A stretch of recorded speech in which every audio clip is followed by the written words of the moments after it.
Fan asks, yeah, where you're from? I'm from Germany. And then like, oh, gave the money to Amamiya. They never talk again. And then one day, can you ask Amamiya if he remember when he sold his card in Japan?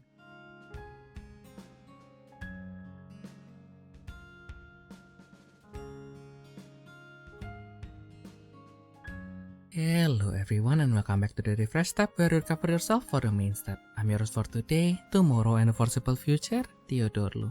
And I'm with host battler in the UK and Admin Repel Spurs English Wiki, Ayumu Seiki. Hello. Yeah, it's getting warm again, isn't it? It's actually getting colder already. Oh no! Yeah, it's I'm literally wearing my fluffy hoodie right now. Oh my goodness, that's a pretty cold summer you have there. We are expecting to go to 32 degrees tomorrow. Jesus Christ. Yeah, I mean, I could literally just nap with a blanket on today, so. Oh yeah, I can. I'm married to my fan once again. Just like going to your concubine during the summer, am I right? Oh, exactly. And I just knew that the Dutch wife, it's actually like, yeah, now that I look at it again, it kind of made sense that because like that bolster is that bolster pillow is hollow. It's like it allows air to circulate. I was like, yeah, that made sense. That's why they make holes on it. It's like with the normal hugging pillow, like your skin is like making contact with this fabric that doesn't breathe. Like, yeah, now that I realize it's actually like making things a little bit warmer. Yeah. Yeah. And talking about multiple wives. Mm-hmm. Has anyone watched the newest episode of Mushoku Tensei just dropped? I really want to watch it. Let me watch Mushoku Tensei. No. Why am I working overtime on a Sunday? Yeah, so we basically like Ayumu is going to have his training arc and also a lot of overtimes next week. That's why we're recording a little bit early. Thank goodness. Literally. Yeah, thank goodness that because there's next week is the release for PS02. There's not much news to catch up with. We only have one exactly one. That is like really interesting, which is they finally remember that they have they have released like the full list. They finally started to show like the secrets that are available in the set, and they finally remember that they have this thing called Over Secret. They have 6 of them, and then they have to refill everything before next Saturday, which is going to be the release date for the set, and they have only 5 weekdays, so they finally remembered. And nice, and we have Fasa Lily, which is to be fair, this is also the last extra to be refilled, and it was refilled after we were done recording practically. Oh yeah, true, yeah. And we'll talk about her later. Spoilers, but yeah, but the only interesting thing is that she was the last extra to be introduced, but like she was the first extra to get to have her Over Secret revealed. And damn, I kind of wanted this as bad as the Mermaid Princess one. Because, yeah, I don't really like this one. She's just staring into my soul. Yeah, that's the best part, isn't it? Yeah. But of course, as I mentioned, why is it a spoiler for this episode? Because of course, we are 1 week away. As per tradition that is now been in our channel, quote unquote, we have taken some time of our busy days in the station, in the train, and we make we basically just port the brain fart that is inside our brain and call it a decklist. Yippee. Well, that is for my part. Ayumu's decklist usually have more thoughts put into it. Mine is just like, okay, so like this is what I want. I'll put it down first, and then I will let Ayumu like scrutinize. To be fair, I just made mine today without any testing as well. True. we were Yeah, to be fair, I was going to build another one, but then you said you were going to build it, so I was like, oh well. okay, well. I actually tested that one, and you're building it. Okay then. Okay then. To be fair, like the other one, I did not test it myself, but Amamiya made it, and then I was kind of traumatized, so I was like, oh yeah. I kind of made it like based on his deck, kind of. So yeah, credit to Amamiya a little bit. But of course, I know that this is mostly misinformation, but I've been stuck with this one single color that you might see a lot in your screen right now. It's the color yellow of the fairy course. Oops. So yeah, of course I am very excited because in this set for yellow we get the new extra Soldierette. It's very beautiful in many ways. Not just her art is very appealing. Her stats is fairly speaking for yellow very high. And she has like multiple effects that stacks. And I am just very happy to be having that. So this is basically my version 0 of my Topaz Beatdown deck so far. Because kind of like the gimmick that they are trying to introduce here is that you have to make at least 2 battles, because the effects of the cards, or like the top end cards, they require you to they activate when you make a second attack or more every day. So of course there's the Soldierette herself. So if you made a second or more attack during this turn, you can choose one opposing spirit. It gets minus 4,000, and then if it becomes BP0, you return it to the bottom. So again, in standard, you have EX symbol, you just deny them of that. But also, when we are talking about Topaz, we have my favorite card, Ember Mima, which of course also has another fun effect called getting a yellow symbol. So Soldierette have that as well. The cost is a little bit different. Ember Mima requires you to play a Topaz magic card, and Soldierette requires you to retain one cost 6 or lower spirit, one of your own spirit, so that you can reuse their when summon effect again, by the way. So yeah. And of course, like the only catch is that Soldierette's first effect, it is limited to the attack of your spirits with the family Whale Raid and Hexcraft, which we would not have a shortage of in this deck. So of course we have the other top end cards that are exciting. Is the card on the center, which is Miraima, which reads basically brings me back to my Battle Spirit Saga days, because it is basically what was his name again? God damn it, I already forgot. The Disaster Beast. Yeah, so basically he can when he attacks, you can choose one opposing spirit. During this turn, during this battle, it cannot block. And while it is attacking at level 2, if the spirit attack reduces the opposing life, and this is the second attack or more, you add one card from the void to your life, which is what we will call in Battle Spirit Saga Bless. And yeah, finally we Bless made its return, and I am very happy about that. And of course, the other card that we might be familiar with if we are talking about Battle Spirit Saga is the cost 6 on the most, right, which is Wartana, in which when she attacks while on level 2, and it is your second attack or more, this spirit cannot be blocked by opposing spirit without the soul core. So what does that read? Arcana Joker. Yay. This is a this is a weirdly very nostalgic deck. Yeah, and of course maybe they just got lazy and reused the same ideas in the battle. Of course, that's not the only thing. You see why I bring like that Kyoto on between Wartana and Miraima? It's because you also get advantages if you have performed second attack or more.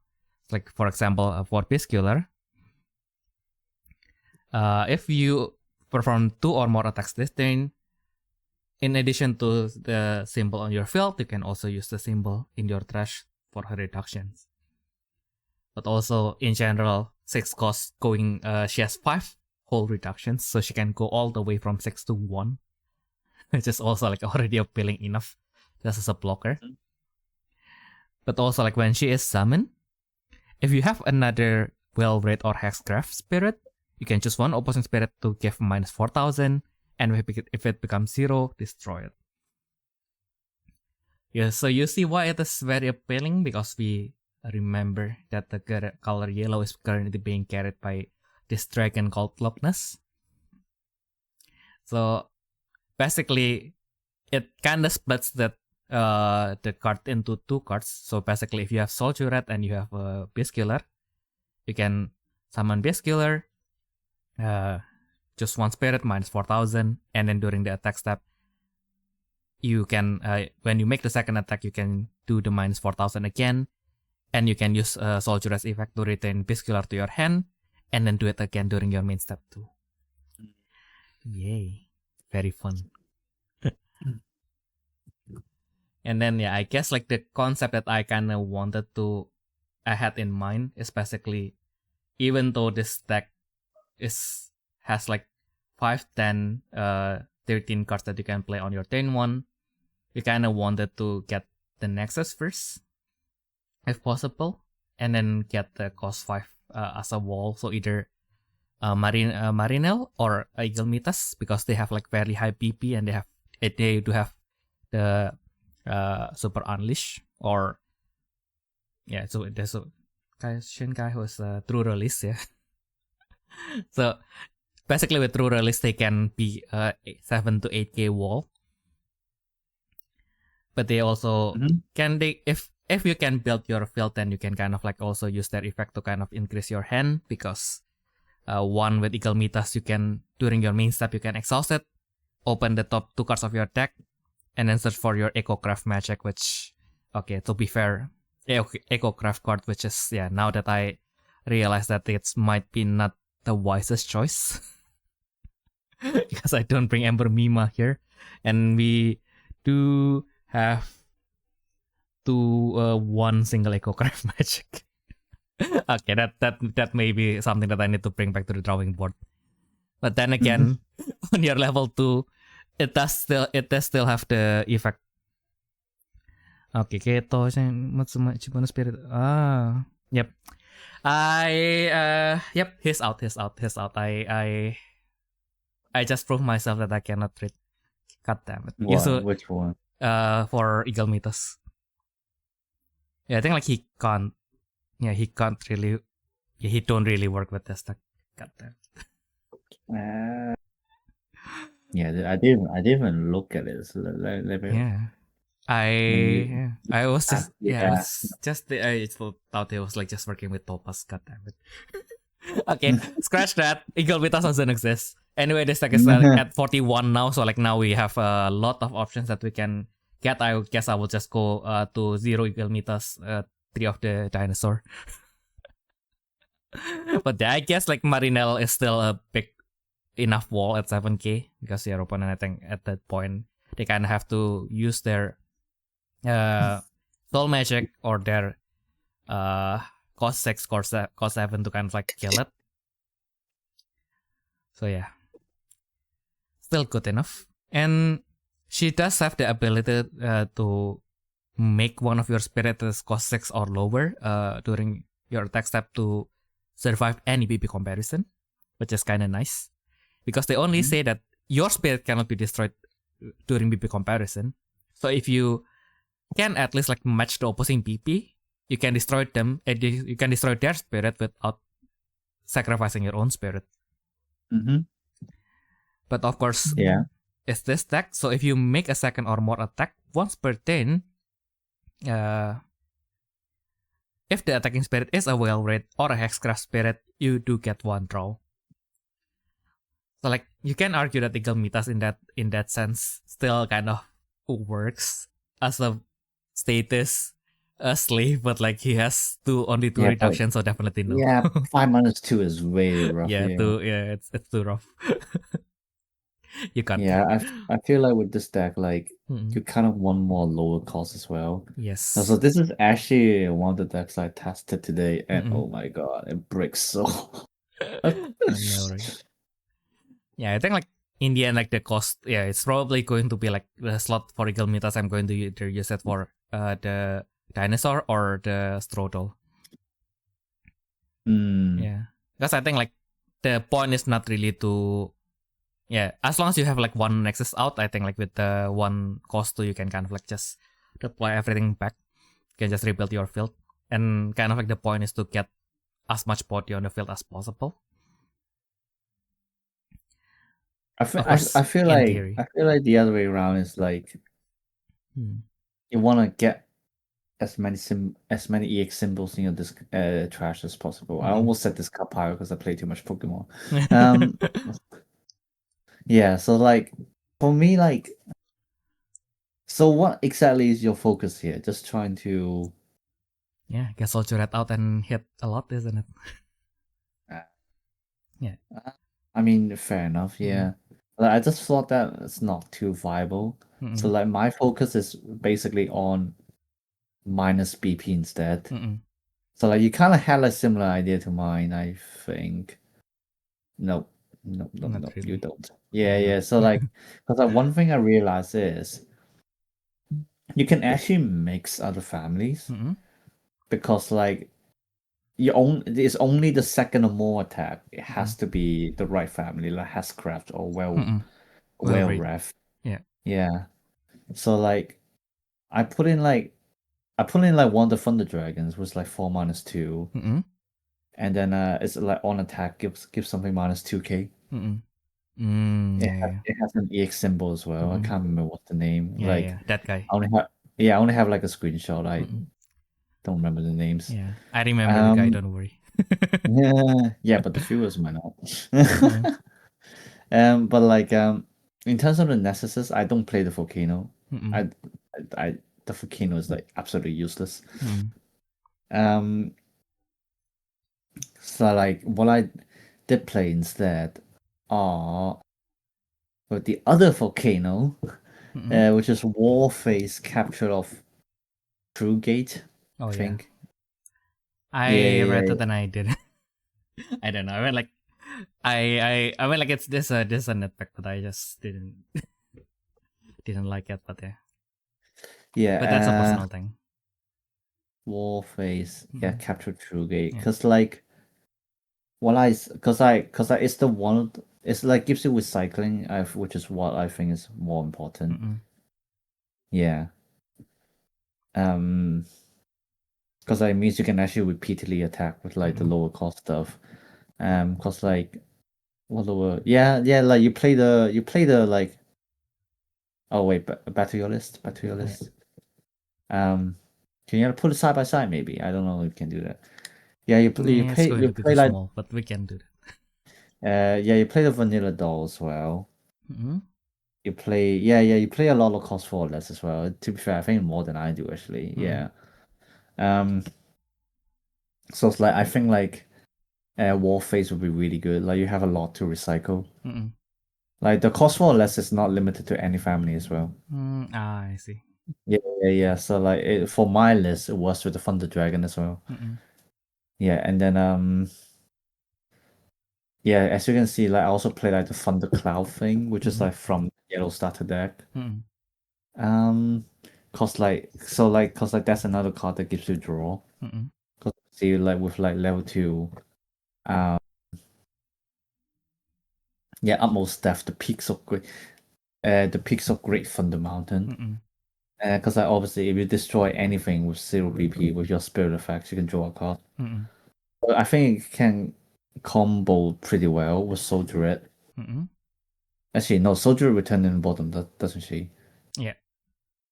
Yeah, but like I mean, depends. Like obviously you can like you still have for my list, like there's still the Thunder Dragon. I think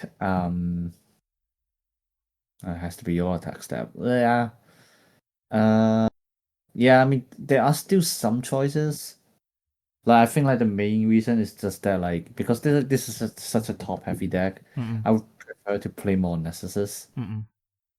because like in terms of spirits, like they're too fragile. I feel Mm-mm. like Yeah, yeah, fair enough.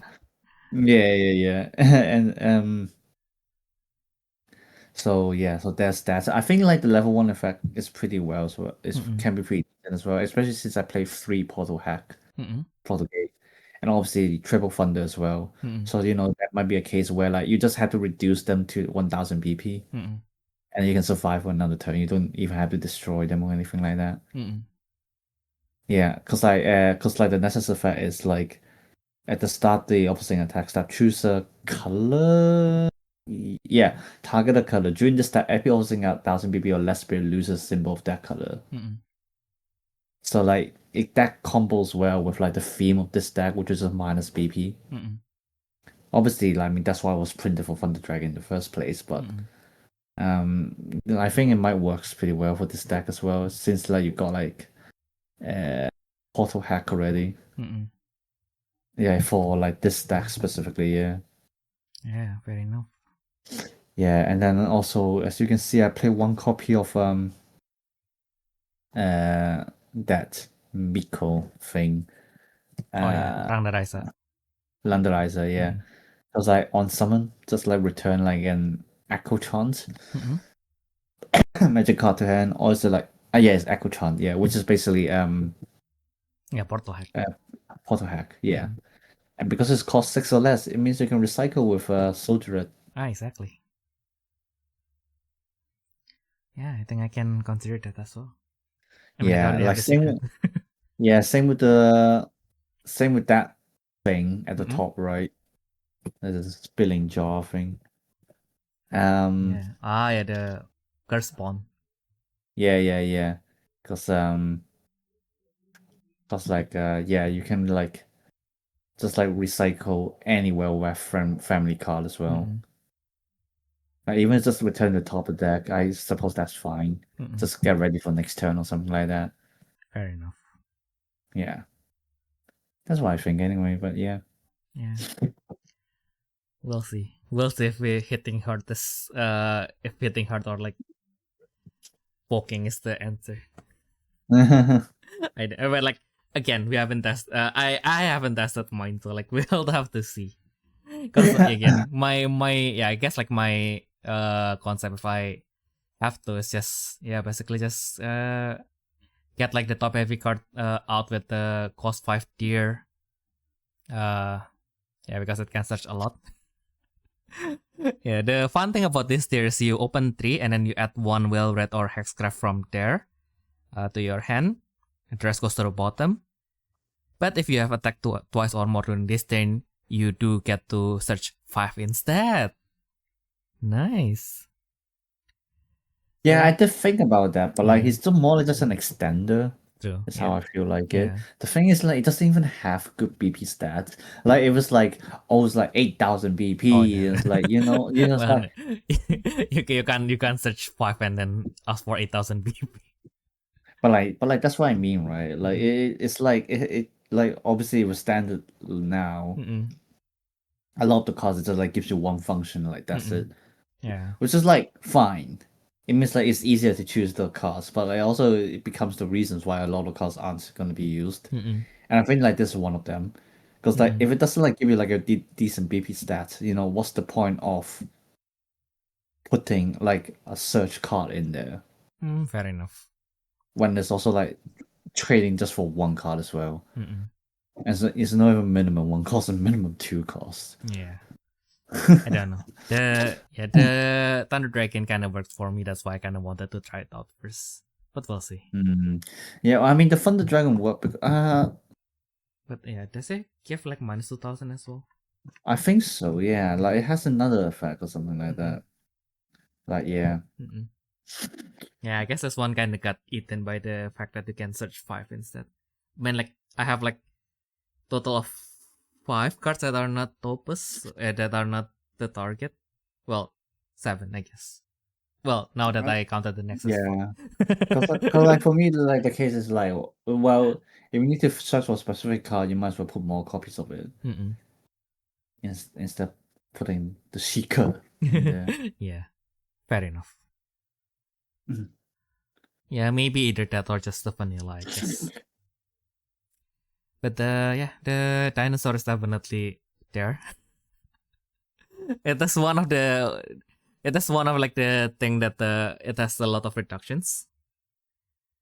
So that's one thing. And then while it is attacking, neither spirit can be destroyed by PP comparison. So unfortunately, that means even if you go over, the opposing spirit will then be destroyed. That means you kind of have like a first safe first attack. But also during the end step, while it is level 2, you can, if the spirit is exhausted, you can just one of your Topaz spirit and refresh it. So yeah, a little bit of the nice thing is that it is not really tied to a specific, like it has to be a Wellbraid or Hexcraft, but yeah, you can kind of just do it and refresh anything. Yeah. Yeah. And then yeah, the rest is just to get it out as soon as possible, just to get more body on the field. If they explode, then so be it. They are vanilla in cost 2. They have EX symbol. If they explode, they will become Soldier eventually. Although yeah, that in contrast to that, I only have like 5 cards in total so far, and with the with succession. So yeah, that might be something that need to be fixed. Because what's the point of having like a lot of EX symbol if there's no one using it? Yeah. Wait, So let me have a look at your list again. Oh yeah. Yeah. It's Right. Oh yeah, that one. Like... Yeah. Well, I mean, on the other hand, you can recycle them, right? So yeah. that's your list. No, your list doesn't recycle them. No, I don't. I don't look back. I don't look back. I don't expect that it will reach the stage in which like I can set up for everything. So like I just think that at most I will do like 1 Nexus, maybe 1 Spirit, and then I'll have to start like bringing any of my top end, and then like start hitting. Anyway, I start blasting. Yeah, that's why I kind of brought like the.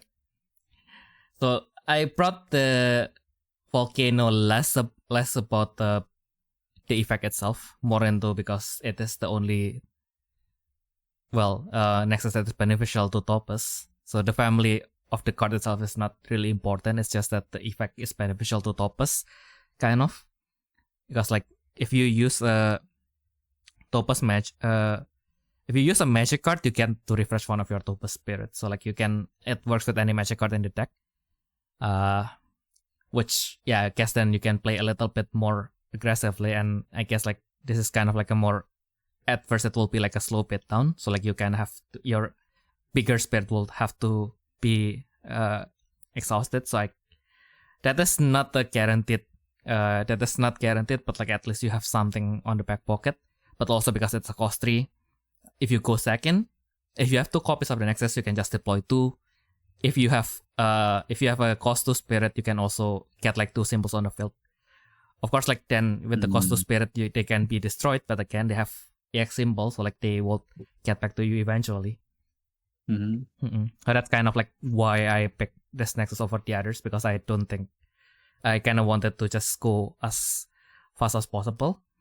So I don't think like the other Nexus kind of like, well, if I ended up like picking like the other Nexus, I will first like take the slot for the Cactus, which I think is by comparison still of like the other Nexus that Topaz has to offer. I think like that is like the least quote unquote well, I wouldn't say offensive, but like the one that kind of like not really kind of like easiest to activate, kind of.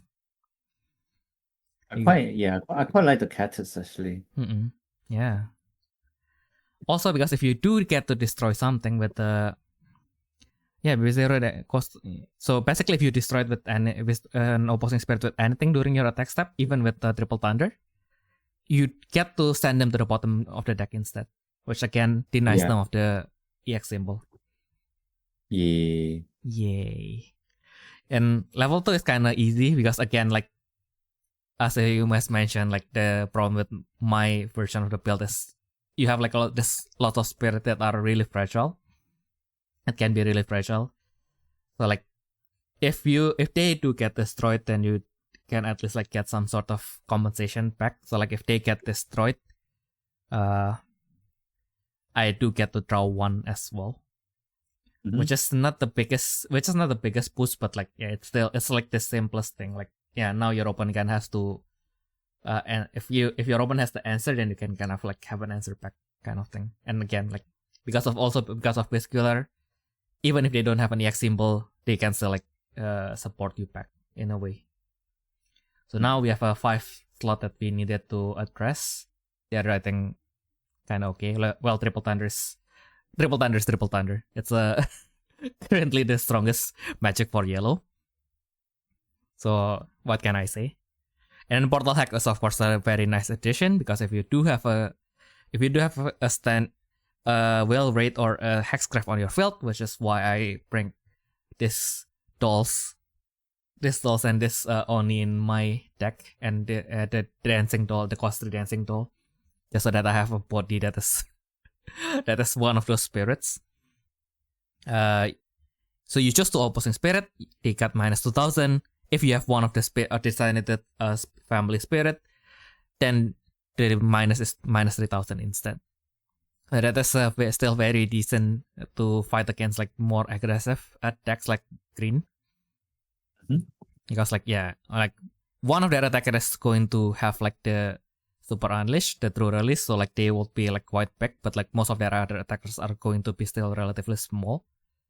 So you can kind of like, and just by this card existing, like they will be more careful.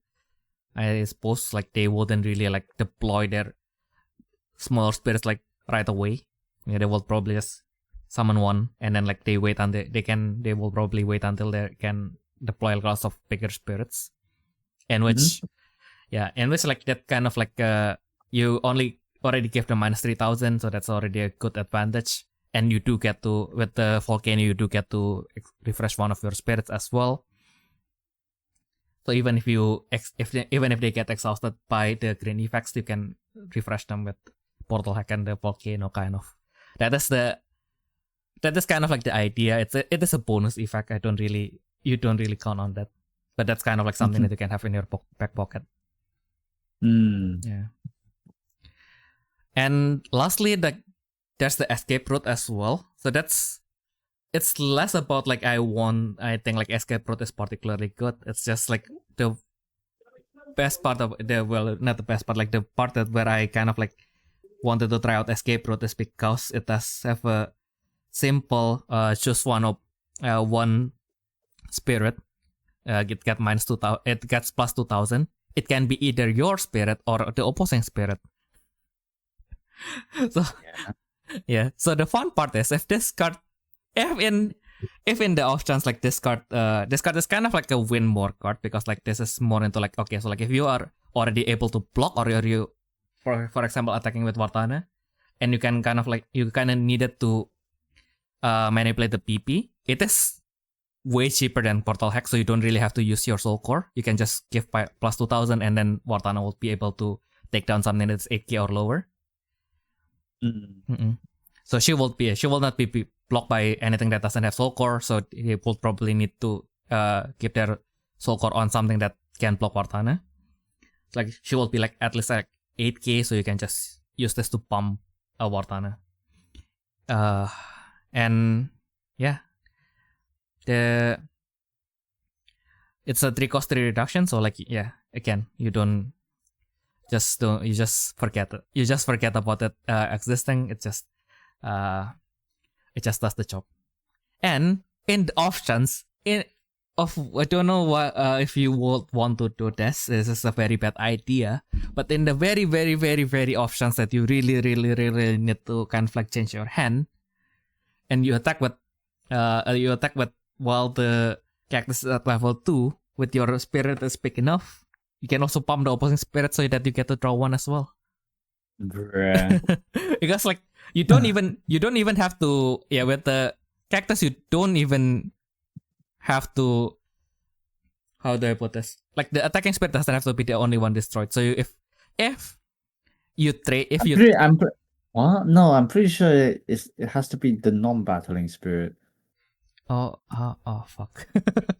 Okay, I misread. So that forget what I said about the synergy. It doesn't have synergy. So like I mean like I just don't think escape roll is that useful. Yeah, it doesn't. I just wanted to try it out. Yes, because it's a three cost with 3 reductions. Very value. Yeah. But yeah, the rest is just okay. So if I do manage to get like lots of things out, I guess there's also the thing about like I can just use the main effect. I guess. Then okay. I mean, they reprinted for the main effect. What are you talking about? Yeah, I went plus 2000. Good. Because like I just when like my point here is I just wanted something that gives plus 2000, and then my option is either this or lifelink, and I was like, if the minus 2000 is the most important, if I can play it for 0 cost, I don't even really need it to be of a specific family. So like why not? I guess just play escape route. But if the family on the magic is important again, then I guess if, for example, if I do bring Rangdaraisa, then I guess maybe I'll just bring like one lifelink and then like one extra portal hack instead. So because like if I do need the lifelink for the PP boost, then I can just fetch it with Rangdaraisa. I can't remember. Does lifelink give? I think it's also 2000. Symbols. Yeah, it does. No, it doesn't give EX symbol. Yeah, that's a pain. But yeah, that is kind of pain. Yeah. But yeah, this is basically the building blocks of the deck that I will be testing in the next few weeks once I get the cards. And as usual, you will be waiting for forever and might not be hearing any further updates, but we'll see. Maybe this time is different. That time's the charm. Have we even give our updates for the BS70? BS76?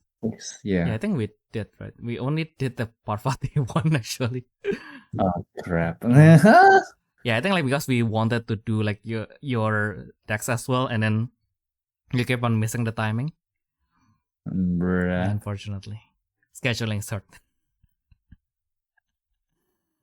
But yeah, now this is basically the building blocks. If you guys are also building Topaz and you guys have, hey, this sucks, I think like this is better, as usual, just comment below. If you, we are willing to fight you guys to some extent.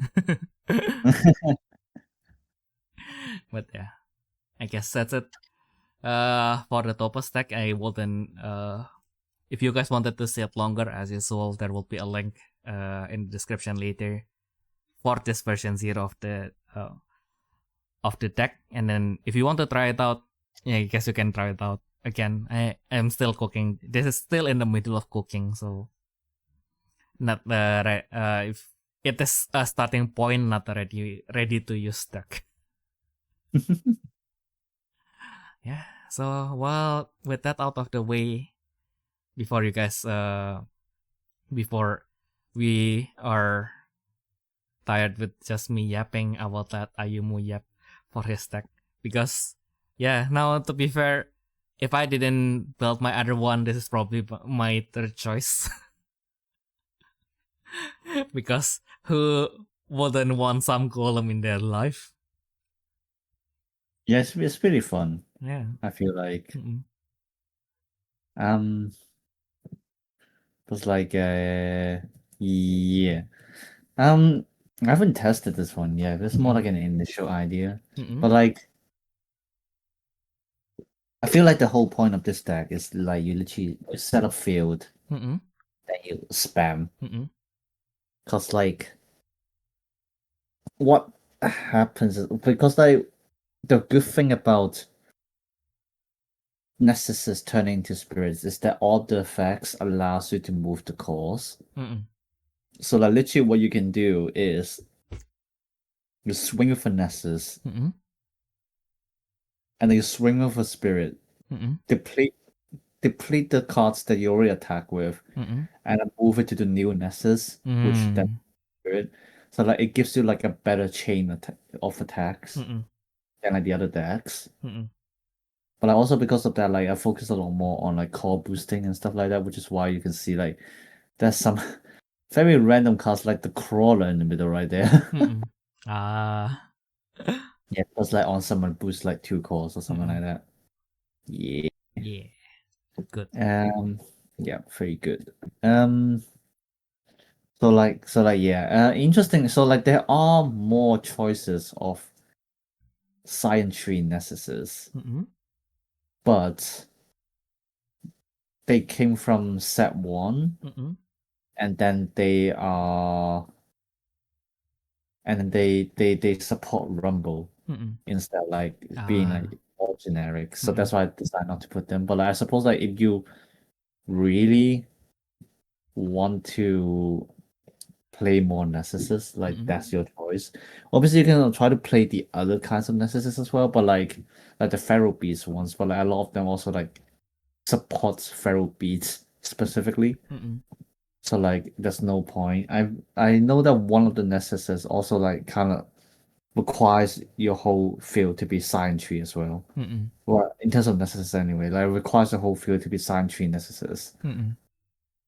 It's just like yeah, it's a little bit rough to like kind of mix the other families there. Mm-mm. Spirits are fine. Like for blue, like the necessars are other kinds that you cannot mix with the families. Mm-mm. Pretty interesting. Yeah. So like because of that, you can see like I mean to be fair, the necessars in general are pretty decent. You know, you got anti-spam. Mm-mm. Yeah. So like that's the cost for one with like kind of the roots coming out. Mm-mm. BSO20H5. Oh yeah, so that's the one that needs to have all the science tree necessities because like the level 1 of that is either attack step.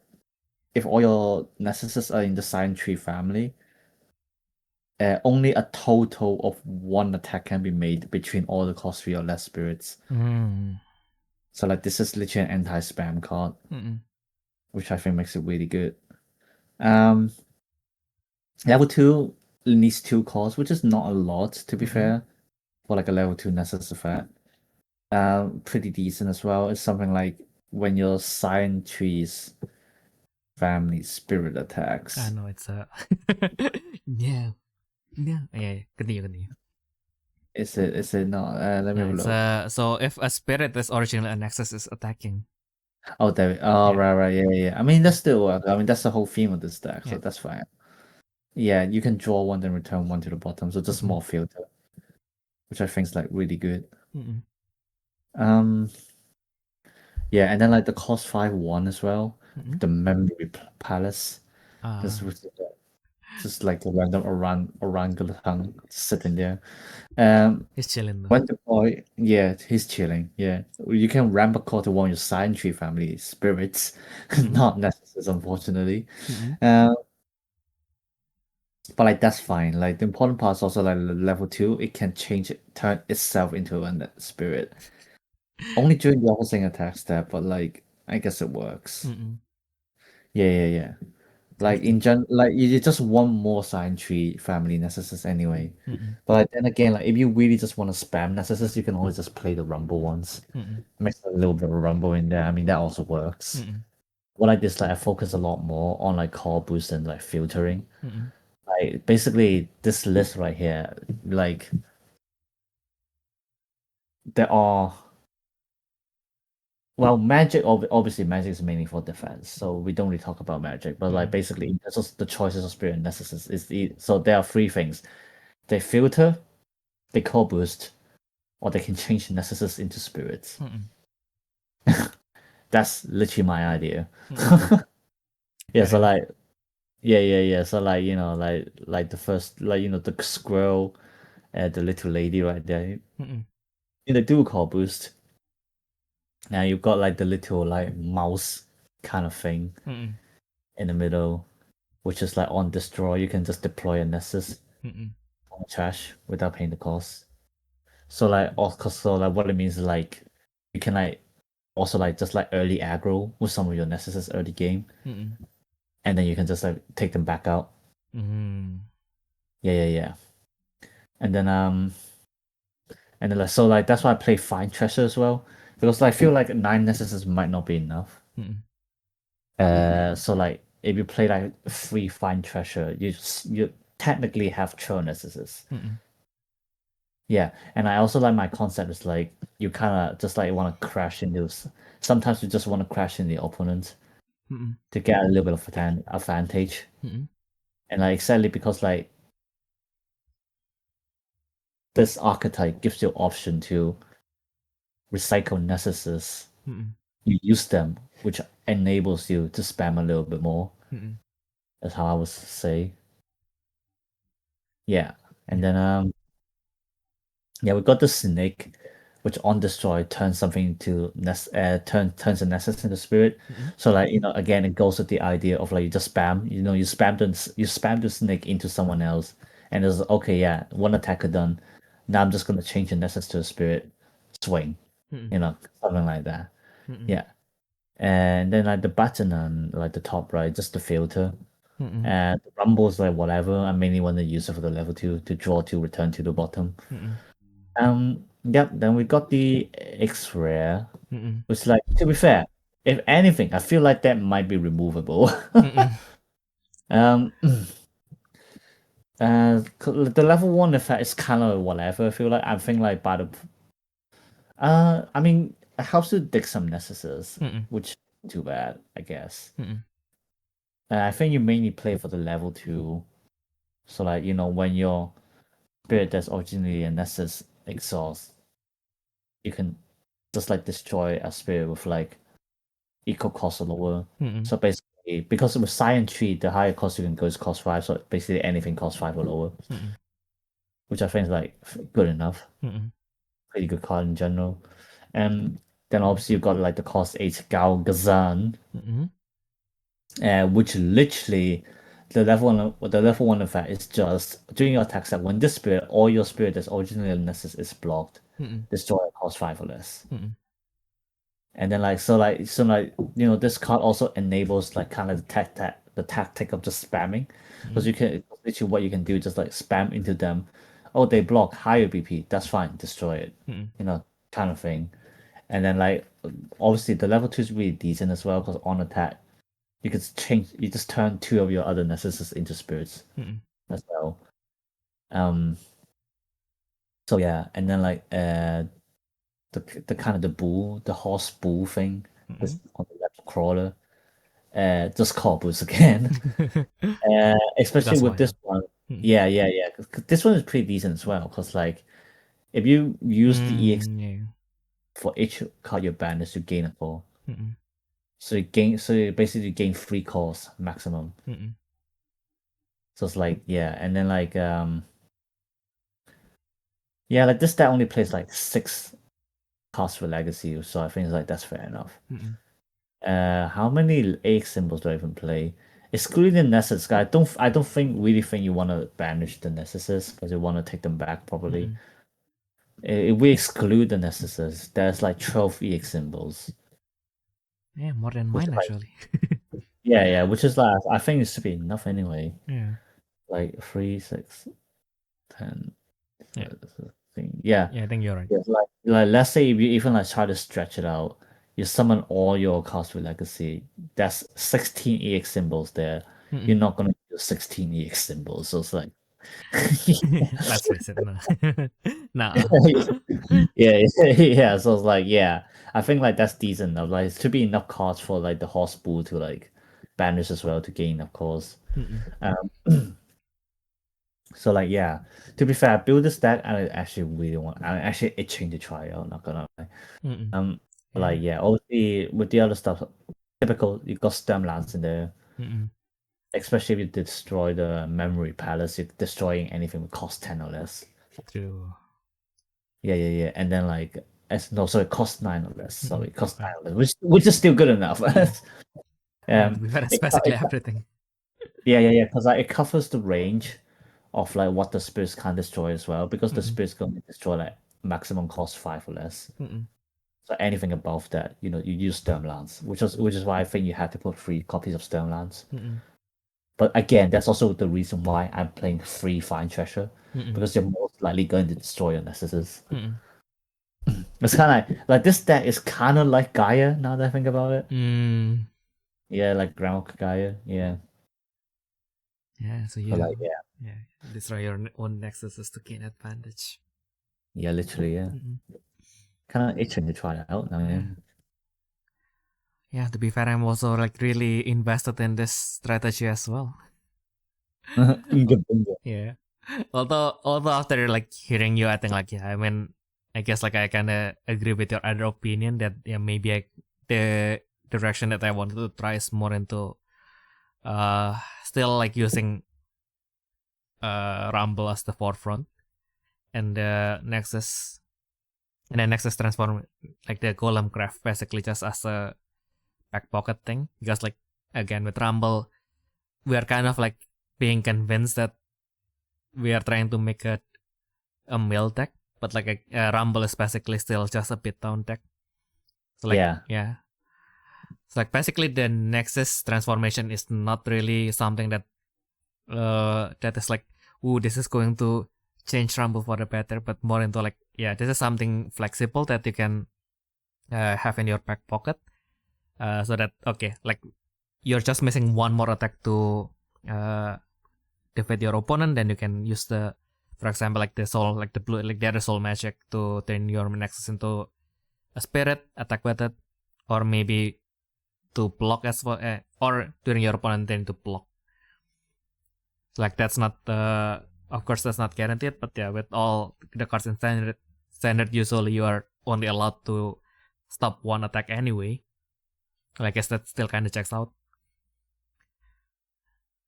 I mean, I guess that's one way to use it, but I think at the end, like, we're at a stage where, like, you're basically already spending the spaces for the whole deck just to support one archetype. Like, I don't even know if you're playing one Rumble, you can fit any of, like, the transformation stuff in there. Because, like, that slot, you might as well play more Rumble. Fair. It's kind of my idea. Fair point. Yeah. What's my counter argument? Nah. I don't really have a counter argument other than I just really like the concept of column crafting. But I'm not invested enough to the point that I wanted to make everything about column crafting yet. I feel like again, this is kind of like, in a way, kind of like a better introduction than Echo Shan, because now the only thing about Echo Shan is that Echo Shan itself is like magic rate is good. We just don't have enough Echo Shan card to kind of like make the deck a little bit, have like a little bit or more of breathing room. But again, I guess that was set one, so like we can't really like make it be the most flexible deck in the room. Now at Portal, like I guess it's slightly better, but yeah. It's pretty sad, to be fair. It's like how much yellow is struggling. I was actually playing with Haru today, and then like you know that Haru mainly just plays yellows. Yeah. Guess what color is playing in standard now? Green. White. Oh. I see. At least he hasn't sold his soul to the devil like I did. I still play yellow, but I was like, when Amamiya handed me like the fish deck, I was like, nah. I'm going to play fish for the rest of the night. Yeah, like literally the whole way Haru's like chimps. Yellow's so bad, chimps. Yeah, I guess when it is, it's kind of like the thing about Thunder Dragon now. It's kind of like a meta sensitive card deck. Yeah, fair enough. Yeah. Yeah, I mean like it's weirdly like good enough against.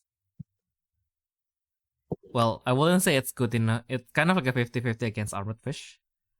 But like it's also a matter of like if the meta is Armored Fish, then it can go like at least 50-50. But like if there's enough if there's more into like more control build that is not Armored Fish, then it's going to be a little bit hard. Because like at least with Armored. No, I mean control is fine actually. Mm-hmm. Like if anything, control is better because they're not attacking, but you are attacking. So Yeah. True. But like the one thing that Thunder Dragon can't deal with is white because that's too high BP. I don't know if I mean like at that time I was using Leucomyst, the amplified deck, so I was like, I don't know if I think like the deck is struggling because I can't play it, or is it because it's I just can't reach it. I won once, by the way. Lamau. I won once after I was like, okay, fine. I forgot what I did. I think I just put in the searcher and then suddenly like everything just works. Yeah, I think like I literally just put in like because I only have like one starter deck at that time, right? So like that's also like the other problem for my deck at that time because I don't even have enough Leucomyst. So like if I have Leucomyst early, then I can kind of like fight back because I can kind of like shut down this deck with before it started to become unmanageable. Mm-hmm. But I only have 2 Leucomyst, so I draw one and then I never saw the second one, and then the first one got removed and then like I never saw the second one. So yeah, and then it just snowballs from there. Yeah. And then I put in, I think like I put in even, what was her name again? Fuck. I even got the triple thunder just for her, and then I forgot her name. Yeah. Okay. Found my Thunder Dragon deck. So I put on Weird Kill, and like suddenly like everything just went better. So I just put Weird Kill, I put in the Thunder Dragon Searcher, and yeah, actually the Thunder Dragon Searcher doesn't do anything else, but at least it does search it in it itself. It's a Thunder Dragon.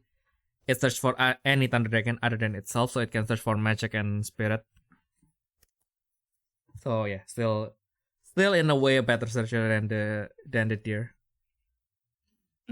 Such. Yeah. I can't really defend the deer now. Just such. Yeah. Such. Mm-mm. Oh well.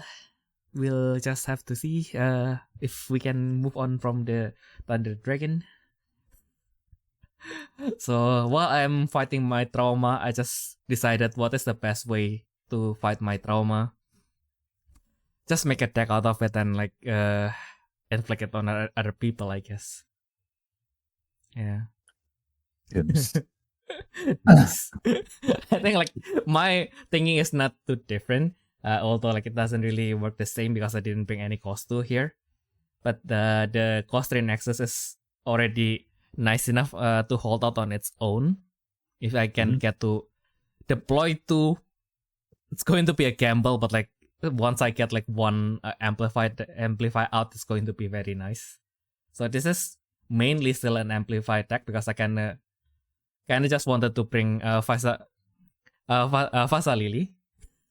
But I read her effect and then like, what are the good cards that I already know, I'm already familiar with that has good when blocking effects? Hey, all these cards have when attack or when block effects. They have when blocking effects that activates from level 1. And you're kind of like, I mean like it's a snowball, so like you still have to kind of take your time and it will eventually you will eventually have enough. But hey, they all is it not? It does have to be. It doesn't work that way. It doesn't? No. Yeah. It's like the ball of gas. That's like change. It allows you to trigger when blocks effect to on attack. Oh no, I'm in the glass lady. I brought the ball of gas to draw. I don't care about the other thing. Yeah, like cause like the ball of gas plus like the glass. The blade. Yeah. Oh, okay. Yeah. I mean like just with amplify, because they activate on both timing, so they're both when attack and when block effect. So the glass lady can reliably like remove a lot. I was just like, so the gas thing is either that or the old extra, I think. I just wanted to try with this guy first. Yeah. Wait. What do you mean the glass lady? Do you mean the blade, like, or? No, the extra. The Vasa Lily. The jellyfish. The jellyfish, yeah. The glass jellyfish. God, I forgot that I put her as a cover card, so Grass Runner is there, one copy, mostly as a cover card. I mean, like, I had another version of this list, which basically just this list without Grass Runner, because like I was like in the train for like a good like 15 to 20 minutes. I was like, just do I keep her in the deck? I feel like I can't. The more I look at it, like, she's very strong on her own, but like with the rest of the deck, I can't really justify her being there. So like I was just looking at it, and then like and then yep, I went like this is my initial list. At the very least, at the beginning, she needs to be there. If she doesn't work, if she works, then for all for the better, I can just put more copies. If she didn't, I'll just take it out. Yeah, so that's the context for the cost 7. And then for the basically the jellyfishes, because it counts all of your when blocking effects, and amplify spirits. Usually they have their amplify starting from level 1, so that's why I mean it doesn't count. It doesn't count? Because amplify is during block. Oh. It's not when blocked. I can't read. Well, back to the drawing board. Remove Vasa Lily then. Okay, then I guess I don't have any keys. Yeah, I guess. Yeah, then oh fuck, I can't read. No, this episode is just exposing myself that I can't read. Yeah, I guess like, I mean, to be fair. To be fair as well, if you're not concentrating, it's one kanji. You look at it from like far away, I guess. Okay, so then what the only redeeming thing, let's pretend all the class thing doesn't exist. The nice thing that I guess then we'll just max out Lost Berry Bulk out with the Vasa Lily and Glass Runner. Yeah, the hologram dinosaur too. That is the only thing that actually works the way I had in my mind. But I guess it has to do, because it basically makes every single one of your amplify spirit unblockable by spirit that has lower PP than it. So once you have like enough out, like reliably with your top end spirits, you will have like at least like 3 to 4 out. And you do have the new Nexus as well, which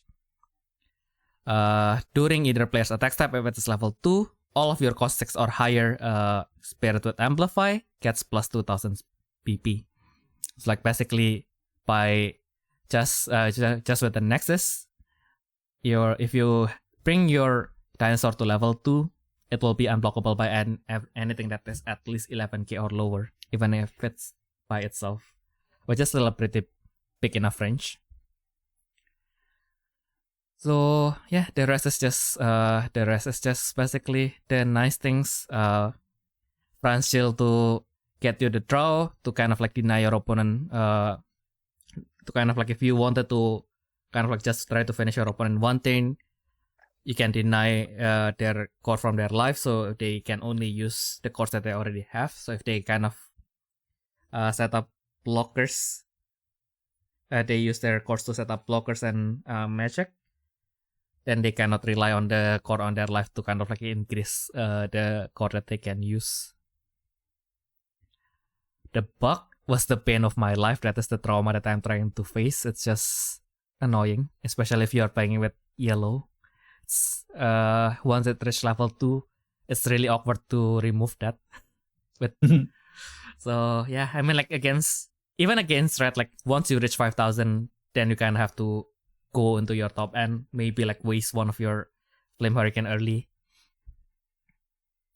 You know what I found really annoying to remove when I was facing Haru today? Because like Haru was actually testing Leucomyst, which was why we were playing in the first place. But he played Clay Doro. Oh, because it's cost-free amplify with true release. So you can go turn 1, summon it, put a soak on it, and you've got a 5k blocker. Oh yeah, I kind of yeah. So I kind of, what was it again? I kind of was thinking about but when that guy and also the new card with camouflage. Yeah, I mean like this is just for the test. So no, you do play the camouflage one. Is it? Yeah, like that one is pretty decent as well. Yeah, like Haru doesn't play the bug or something like that. Yeah. To be fair, I haven't seen him playing even one Nessus actually. Interesting. Yeah. So I think like his idea, especially with Amplified, they're pretty easy to stick on the board, and I mean it's white as well. Like I suppose a lot of times you don't really need Nessus to actually try to set up the field and stuff like that. Yeah. Yeah. I think like for Amplify, it's less about like the Nexus being for setup. It's just like the Nexus has like very nice effects. Yeah. So like you actually use it for the effect for the. I think also like I mean I suppose like also with Haru, like he was focusing on actually the win blocks effects side of thing. Like his main win con is actually playing the ball of gas and also the jellyfish.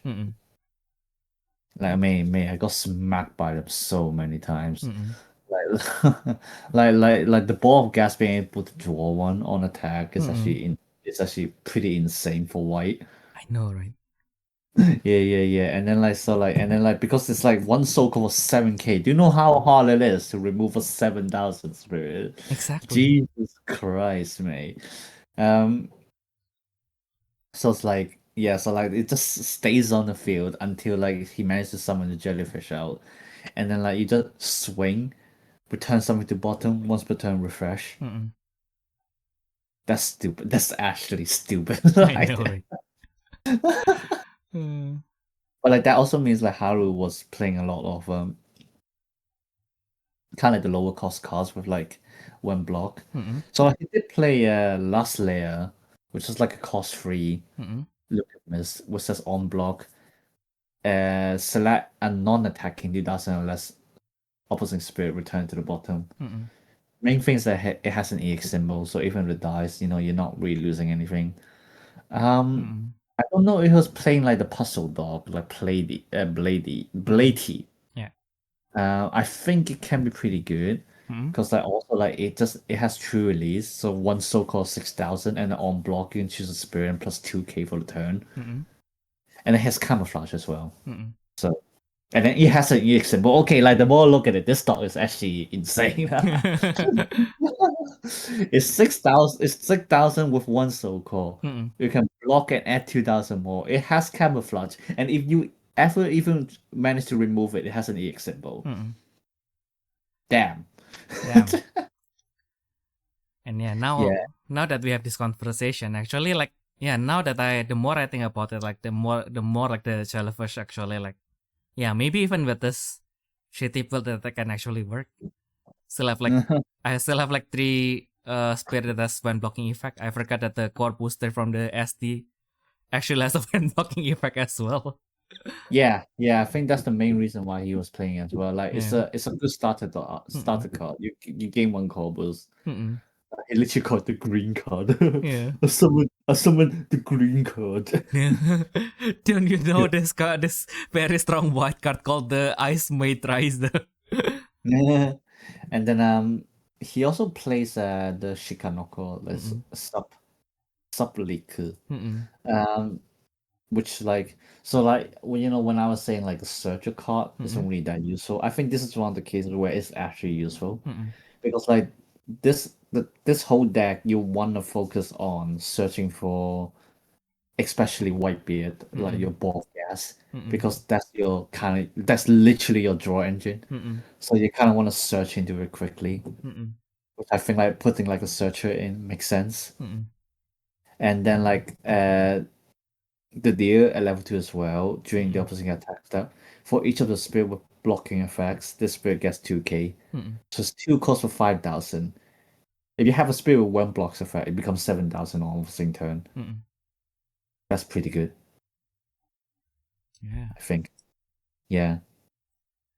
Nice. Yeah. Now then, yeah, I guess now I guess I do still wanted to try this chimera of a thing. Yeah, I mean, yeah, like Yeah, I I mean, think like when set two comes in, like Leucomyst is definitely like a decent deck to try out. yeah.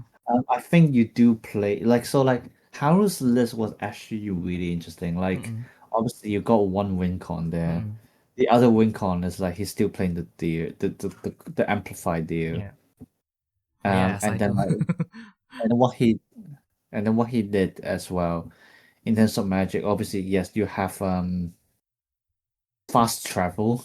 Of course. Yeah. Yeah. He plays rock drilling actually. Mm. Yeah, I think it's mainly for the 3,000 because it's Mm-mm. literally one for 3,000. Yeah. Yeah, but like I don't know how many minerals he was playing, so Mm-mm. like I mean that could be a reason too, to be fair. Mm-mm. Um, but he also played Rush Out, the one that gives you Oh unblockable. yeah. So like if you apply it to like the jellyfish, Mm-mm. oh, Nice. or even like the deer, because both of them can refresh. Mm-mm. So Oh yeah. yeah. True. I was like thinking about like rush out, but like yeah, I kind of want something that is a little bit more. Yeah, I guess like it will be interchangeable with the defense gate, because like I feel like it is probably a bias of me, but I feel like be- it will kind of depend on how. And in a way, maybe I kind of fear too much, but I feel like kind of like the one is like because I do play yellow and we do have like jumping effect starting to become a little bit more prevalent. So I guess it's kind of like a backup, and also with the jumpers, some of them have double symbols becoming a little bit more common. So like I feel like it does have more value than before. Like previously, I will just I will then pat an eye, 3 punish gate, 2 fast travel, to rush out. Maybe just fix the ratio as we go. Yeah, maybe. Yeah, but like at the moment, I think like just by the amount of cards that can go to double symbol or more, I think like now defense get kind of better, but yeah, I mean like if it's not that, I mean like I still kind of don't get the feel of like how sticky my spirit, how well sticky is probably can is already there. I mean like I faced this like Oh my god, for that a fairy sticky is yeah crazy, man. for the whole night, but like yeah, more into like how we can go from after they needed to block, right? So like yeah. I guess like if we can have like enough just to go over, then I guess I can justify like bringing more rush out instead of defense gate. I really don't think you need to play defense gate to be fair. Yeah. Like even if they have double symbol, what are they gonna do? Your spirit's like 8,000. You have something to block. Yeah. No, I mean like if with the jumpers, right? With the what? With the jumpers. I'm afraid of the jumpers. With the unblockable spirit, I mean. Yeah, but like you have to remember, right now the double symbol cards are red. Mm-mm. What kind of jumpers do they have? I mean, there's Ember Meme. That's why I say there's a And bias. then yeah, yeah, no, but let's be honest, no one plays Ember Mima. Me. Me, and I'm not playing it. Exactly. Yeah. Yeah, the rest is just because for the Nexus again, it's just yeah, the coaster is just a cheap way to have a blocker during the opposing turn. So that's also probably even more reason to change the defense kit into rush out. Because like anyway, defense we already have enough. Also it just boosts like everything with amplify by 1000 during the opposing attack step. The other Nexus is mostly just PP increase. So like at the start of the opposing attack step, choose one of your Leucomyst. It gets plus 2000, so it can be anything. During either player's attack step, any spirit with amplify that is cost 6 or higher gets plus 2000. So yeah, I don't know how many PP plus that I need, but I just added it first and see where it goes. Because like at this point, like the Nexus, I can kind of like get the more, I wouldn't say healthy, but like the more realistic thing is like Nexus in standard doesn't really generate as much card advantage, as much hand advantage as they do. They learn the lessons. Yeah. Yeah. Yeah, as they do in Eternal. So I guess like here it kind of give the value of like kind of it. I mean like in a way it's kind of like a win more because like you just have to have like a strong board first, then they will be even stronger. Because imagine if you have to if I don't draw the rush out, right, and then I use the jellyfish, I have the ball of gas, and then like she's just standing there with as the 11k, and then you start your attack step, and then it becomes 13k. Or you don't even need to reach for K. I tell you that. Mm-mm. And then like, but like that's also why you play rock drilling instead. Because with one call you get 3,000. I guess so. Yeah. Oh, I need to like pay like what 2 calls Mm-mm. to deploy, and well 1 cost. I know it's 2 costs. Yeah, you play 2 costs to deploy, and also I put 2 calls on it. Yeah. Bro, just play rock drilling. Fair enough. Fair enough. Maybe because I'm kind of like divided into like the off family card that might actually be nice to put is like that new cost 7 mineral Lloyd that can bounce anything that is if you summon it with the one that if you summon it with its legacy, you can bounce anything that is cost 8k with 8k BP or higher. Which I guess it's a little bit more conditional, but it's kind of like just kind of a removal of anything that you cannot remove with Punish Kit.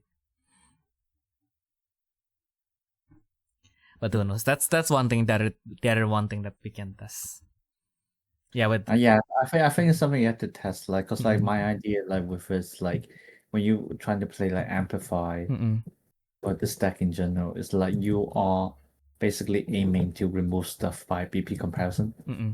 So like, if anything, like the thing is you probably want to play more spirits, so you have a bigger field presence, which obviously also means you're adding more BP with Amplify and stuff like that.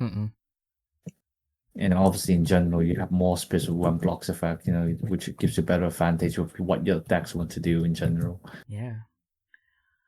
That's also why Maduro is kind of like one of like the better top end. It's supposed to be a top end, but it's just Corpus 1, but for some reason it's really threatening. Like actually, like when the core starts to pour, it's like, oh, fuck. Because now you can just attack Corpus 1 to itself, and then now the amplify for that thing is quote unquote free, and the next turn is just like, yep, it will drop by 1,000, but it will gain 4. And yeah, I just realized that the bug is even more appealing now, because then if you have Whitebeard and then you attack twice with Vasa Lily, you remove 2 cards. Yeah. You remove 2 cards, and then at the end of the turn you just refresh it with the bug, and then like, okay, now you have to deal with the Vasa Lily, with the jellyfish again. Yeah. Great. Yeah. So yeah, it's I guess like the next is like I would consider again. It's either other thing or just rock drilling. Yeah, I still don't know if I think it's definitely like an interesting thing to adapt to, because obviously coming from the Eternal format, you always think that I must play some Nessuses because they're so important. When like it turns out, actually no, most of them are actually shite, mate. Yeah. You probably don't even eat them, mate. you know. Yeah, that's why. Again, like the cost 3 nexus, I guess it's still like the only justifiable thing, because it allows you to play a little bit more aggressively for relatively kind of cheap. But the other ones, yeah, kind of hard sell. The more I talk about it, the more hard sell it became. But yeah, I guess what started as a tragedy turns out it wasn't as bad as I initially thought it have. It was I think the idea is there. It's just Yeah. it's for this one, you just gotta refine it. Yeah, I think I was just like being in what was it again? I was just being too excited about the jellyfish lady being able to remove a lot, but like I guess even just by herself, like she can still remove 5k or lower, which is already decent. But like I still have like enough of other when blocking effect. Maybe even like if I'm that mad, might as well just go all in and replace the Nexus with the costume mineral Lloyd at that point. Even though it only corpus to my Nexus. Does it corpus to my trash or Nexus? Nexus. Ah, fuck. Scratch that. I don't think you want to play that one. Yeah, no. Kind of just wanted something that is small and give you course. There's nothing. I guess there's the WD, but yeah, that's expensive. Yeah. Yeah, WD is. Yeah, you might as well just play Clay Dolo. Yeah, I guess just Clay Dolo. Just increase the amplify. But then if I increase the amplify, maybe I kind of wanted to reduce the Fransil for Rogerum. Because I think like the other thing that I kind of have to understand from standard is that you don't benefit from Rogerum necessarily because you can use your entire hand, but because you don't gain hand fast enough for Rogerum to not be useful. Because like you'll eventually like, okay, I only played like one card from my hand like everything, but like for some reason I still ran out of cards in my hand. Yeah. And yeah, that's where kind of like Rogerum becomes kind of like, yeah, but just draws you 2 for most of the time. It doesn't draw you 3, but like it's for Julum, the Android looking thing. Yeah, the Android looking thing is the one that if you have an amplifier, you can draw until you have 3 cards in hand. All right, yeah. All right, yeah. And like I thought, like no, I don't think it's worth it. Like actually, you'll be surprised as like how slowly the hand runs down. Actually, yeah, I thought, yeah, I mean like I thought I had the same thought, and then like I played with, I mean I don't know, it's Amamiya, right? This is kind of like an anomaly. He used it twice against me, and then like in the same match, and he drew a total of like 4 cards. It's like, oh wow. didn't thought that was possible. He didn't draw the auto, so I still win. But yeah, because I think like the thing is like the ideal situation is like you used to be getting Whitebeard out. Whitebeard will be drawing you the card. Yeah. Like when I saw Haru playing, he actually struggled to go down to 4 cards, if anything. Yeah. Yeah. Yeah, I guess then yeah. I mean, like if that's the argument, then I guess if especially if we bring like that cost tree thing. What was it again? The mud doll, the clay doll thing. Yeah, Yeah, I clay guess then doll. yeah, clay doll, which is Clay doll. 5K at base. So I guess like getting to 8K is not too demanding. Mm, So I guess then not at all, yeah. then Francil can. I mean, you don't, most of the time you don't even need 8,000. Yeah. Like the BP inflation in standard surprisingly isn't really that high. No, I mean specifically for Francil. Because she only gives you the draw if your spirit that amplify reaches 8,000 BP or higher, right?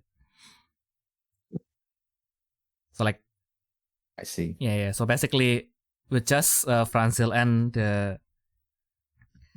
and the clay doll. Yeah, then I guess you do need one more. I guess if we do put rock drilling, then that's another BP increase. Mm-hmm. Oh god, I never thought I would utter that word. If you put rock drilling inside. What if you put rock drilling inside? I guess. I mean, yeah, if I put rock drilling, it actually works with the dinosaur. Yeah, true. Because rock drilling gives. Go on. No. The BP increases during that turn, right? Well. Yeah. Well, actually, the dinosaur only gives the unblockable only when the amplify is activated, but still.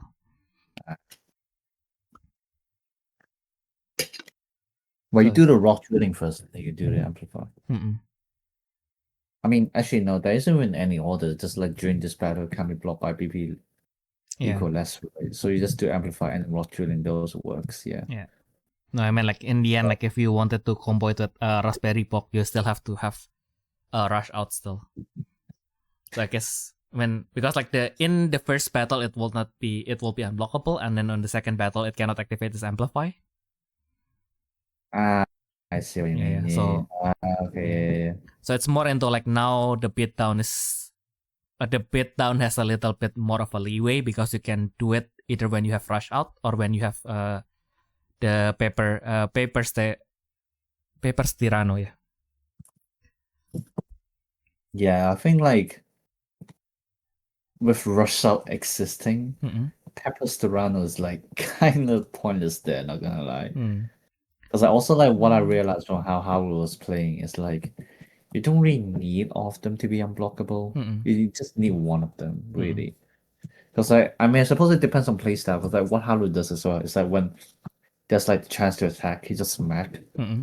So by the time he needs unblockable, I'm already down to like 3 lives. And so it's like, you know what, I'm just gonna put this unblockable to jellyfish or like the deer, which both can attack twice. You know, like that's like enough, really. Because like standard is also like at a game state where it's like the comeback mechanic isn't exactly the best. So like you don't even have to finish your opponent on the spot. You just have to put them down to 1 life, and they literally can't do anything. But they can't re-attack, because if they attack, they just lose. You know. So like so like that's how I see it anyway. But like then I guess if the Papers Tirano ended up not being useful, then it's just 3 rush out there, and then the defense kit is rock drilling, I guess. Yeah. At least now Russell gives you BP as well. Oh fuck. Which is what you want to amplify. Yeah. So I guess it's one soul code for 2,000. What? I guess. Oh my god, why is it the only I thought like the major changes will be like removing the jellyfish, but like now the major changes is just putting rock drilling into this deck. Never thought that will be. The jellyfish is actually good, right? I mean, that's literally your main win con. Yeah. Like you have 2 win cons here. It's like jellyfish or and variable. Yeah. Yeah. Yeah, I guess I will try this out first. I guess I can try this out first just because I guess like with Maduro, And yeah, I guess like as you mentioned, right, like you don't really need it everything to be unblockable, just one or two. But there's more into like if I put the Tyranno, and so maybe just one less Tyranno and then 3 rush out. So then kind of like the argument Maybe is like 2 rush out. I don't think you need 3. fair. Yeah. Yeah, just to I guess like then the Tyranno is then the main value of the Tyranno is not really the unblockable itself, but then because you can just have something that is unblockable on its own, so it's kind of Maybe, yeah, that works, yeah. Yeah, it's kind of like fulfilling the role of Dirm Dyna almost. Mm-hmm. Fair enough. Yeah, so like it's not really that it has to, you don't have to wait until like you have enough amplify on your field. Just bring out the Tyranno and then start chipping through your opponent. If they remove it, then you still have rush out. Yep. And it has amplify anyway, so still works out in the end. Damn. What a productive conversation. That's why we do this podcast. Exactly. And speaking of productive, of course, as usual, we don't do only 3, but 2 each. I can't say the number because we are kind of to some extent Chinese, and it's a bad number to be saying. So here is Ayumu secondless. Yippee! Yeah, so it's how would you describe this? I just mark it as penguin, just because it's my favorite card in the deck.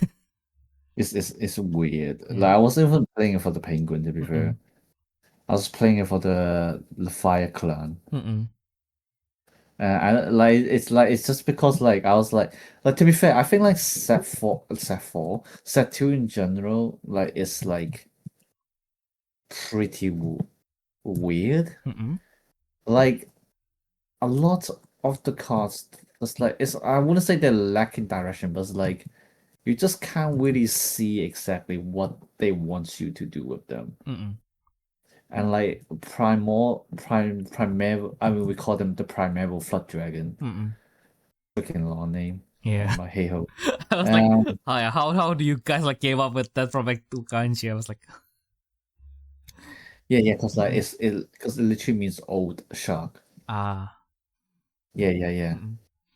But like we look at the themes, like okay, it's not really shark. It's like so it's like yeah. But it's like yeah.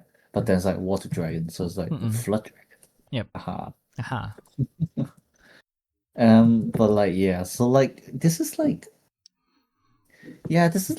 definitely an interesting one. Like I'm not too sure. I feel like they kind of wanted to play control with this. I mean, I'm like a filthy control player. I see everything as control. Same as me. I saw this deck and then like, how do I make this mid? How do I make this mid range? But like, yeah. So like, so the idea is obviously the Fire Clan. It says like on attack once per turn, select an opposing spirit, exhaust it, then select one of your spirits, refresh it. Storm attack. It's a storm attack. It was a banned card. Yeah, and then like level 2, when your effect exhaust your or opposing spirits, select an opposing exhausted spirit have exhausted. So it's like kind of like converting your exhaust effects into like heavy exhaust, which makes it kind of like control-y. Is how I would say. Like I think like the really interesting thing is like so like the why I look up Primeval Floodragon in the first place was because like I was like, like cause the main thing is I was actually looking at Armorfish because I was trying to upgrade my Armorfish. Like turns out there's literally nothing to upgrade. Yeah, and then like I look at this Nessus like okay, did they have any better Nessuses? It's like no, and then look at this card, it's like Primeval Floodragon. What the heck's that? Yeah, because like the Nessus is a war phase, the shield bubbles or something like that. So level 1 and 2 during your attack step can stack once per turn. When your green Primeval Floodragon family of spirits So maybe this family is gonna be in other colors. I don't know. Mm-mm. Or maybe just future proofing. Reduces the opposing life. Choosing exhausted cost 5 or less opposing spirit. Heavy exhaust. Which is like alright. You would think it's alright until you realize there are only like what 3 types of Primeval Floodragon. Oh god. And I mean, granted, the lowest cost is like cost 4, so it's like not like the worst card to have. But like it's like I think like the level 1 effect is still pretty hard to pull off. Yeah, there are only literally 3 spirits and 2 necesses that are Primeval Floodragon. And there's and like the other necess is not in this deck because it's like a purple counter, which I don't think you really need. Yeah, nah. Yeah. Fuck that shit. Yeah. I don't even play green. I don't even play green, and I can't justify it existing. Even that's a waste of ink. But like the level 2 effect is pretty interesting though.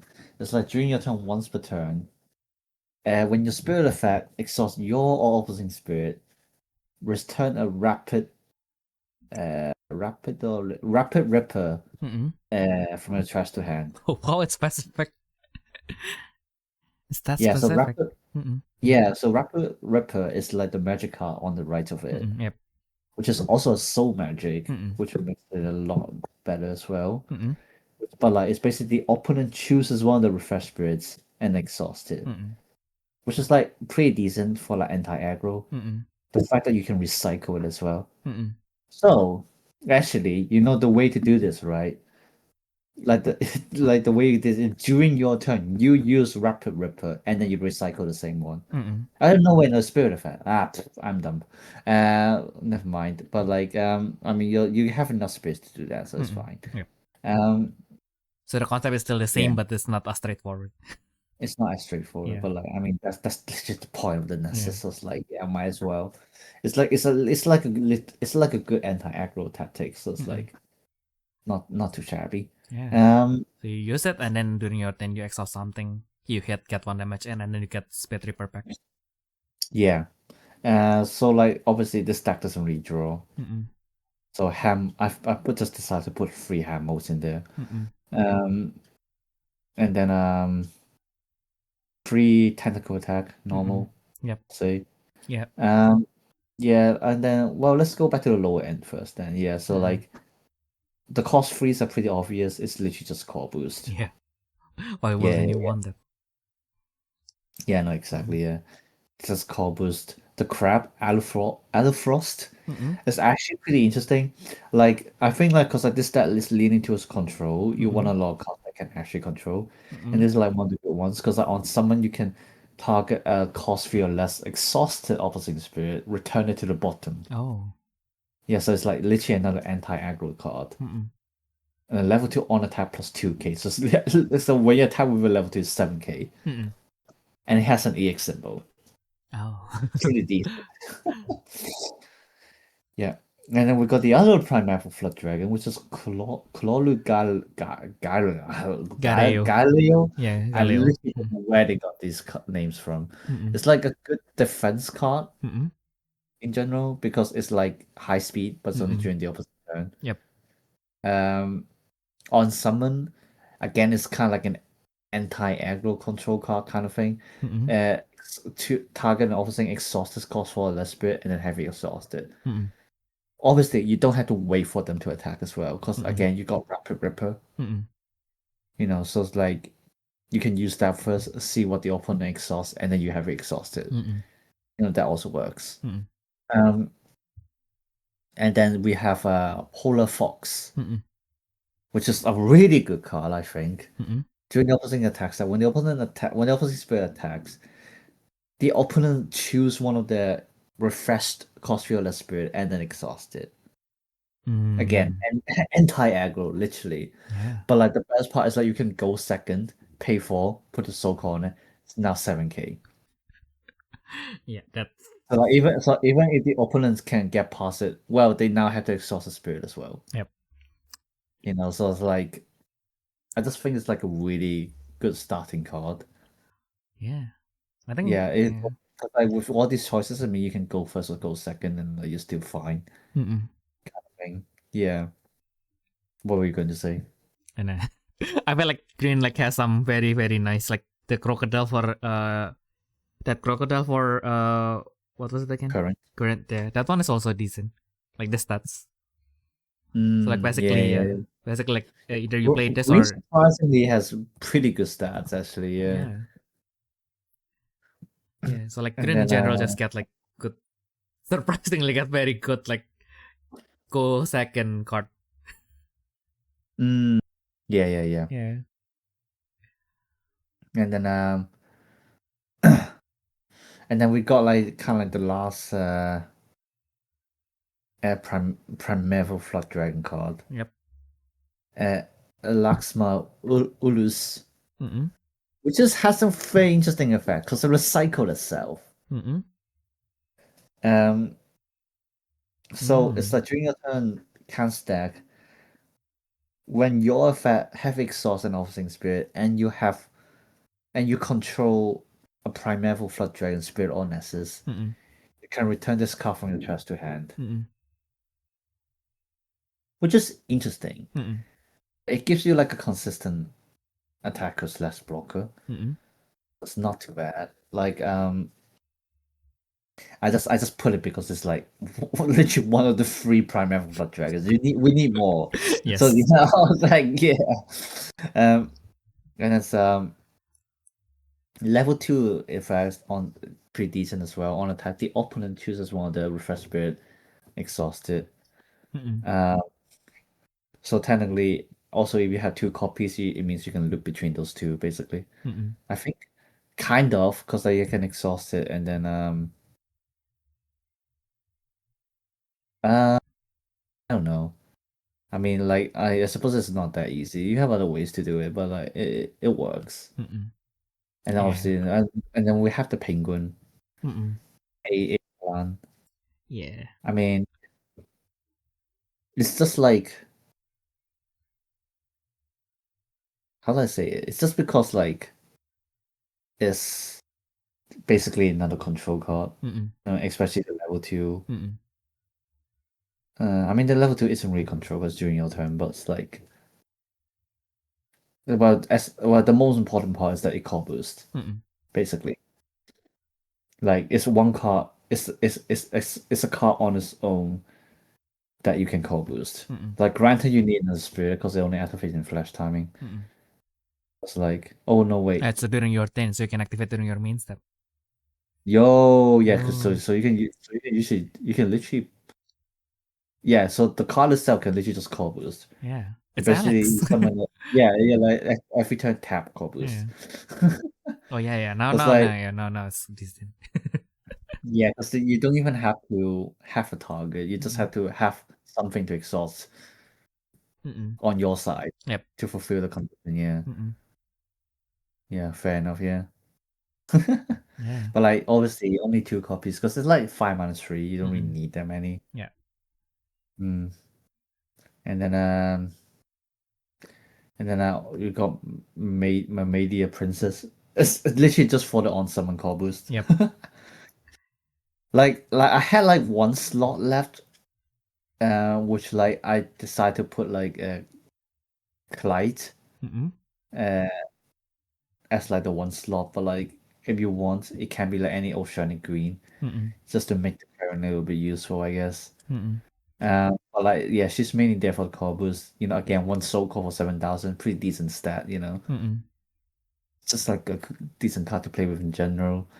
And then we got Daisy, yeah. Daisy. Daisy. I see. Yeah, so it's a 6 -2. Pretty heavy cost, but like I think it's pretty decent because on summon, you literally select an opposing spirit. It was refresh, exhausted. It was exhausted, heavy, exhausted.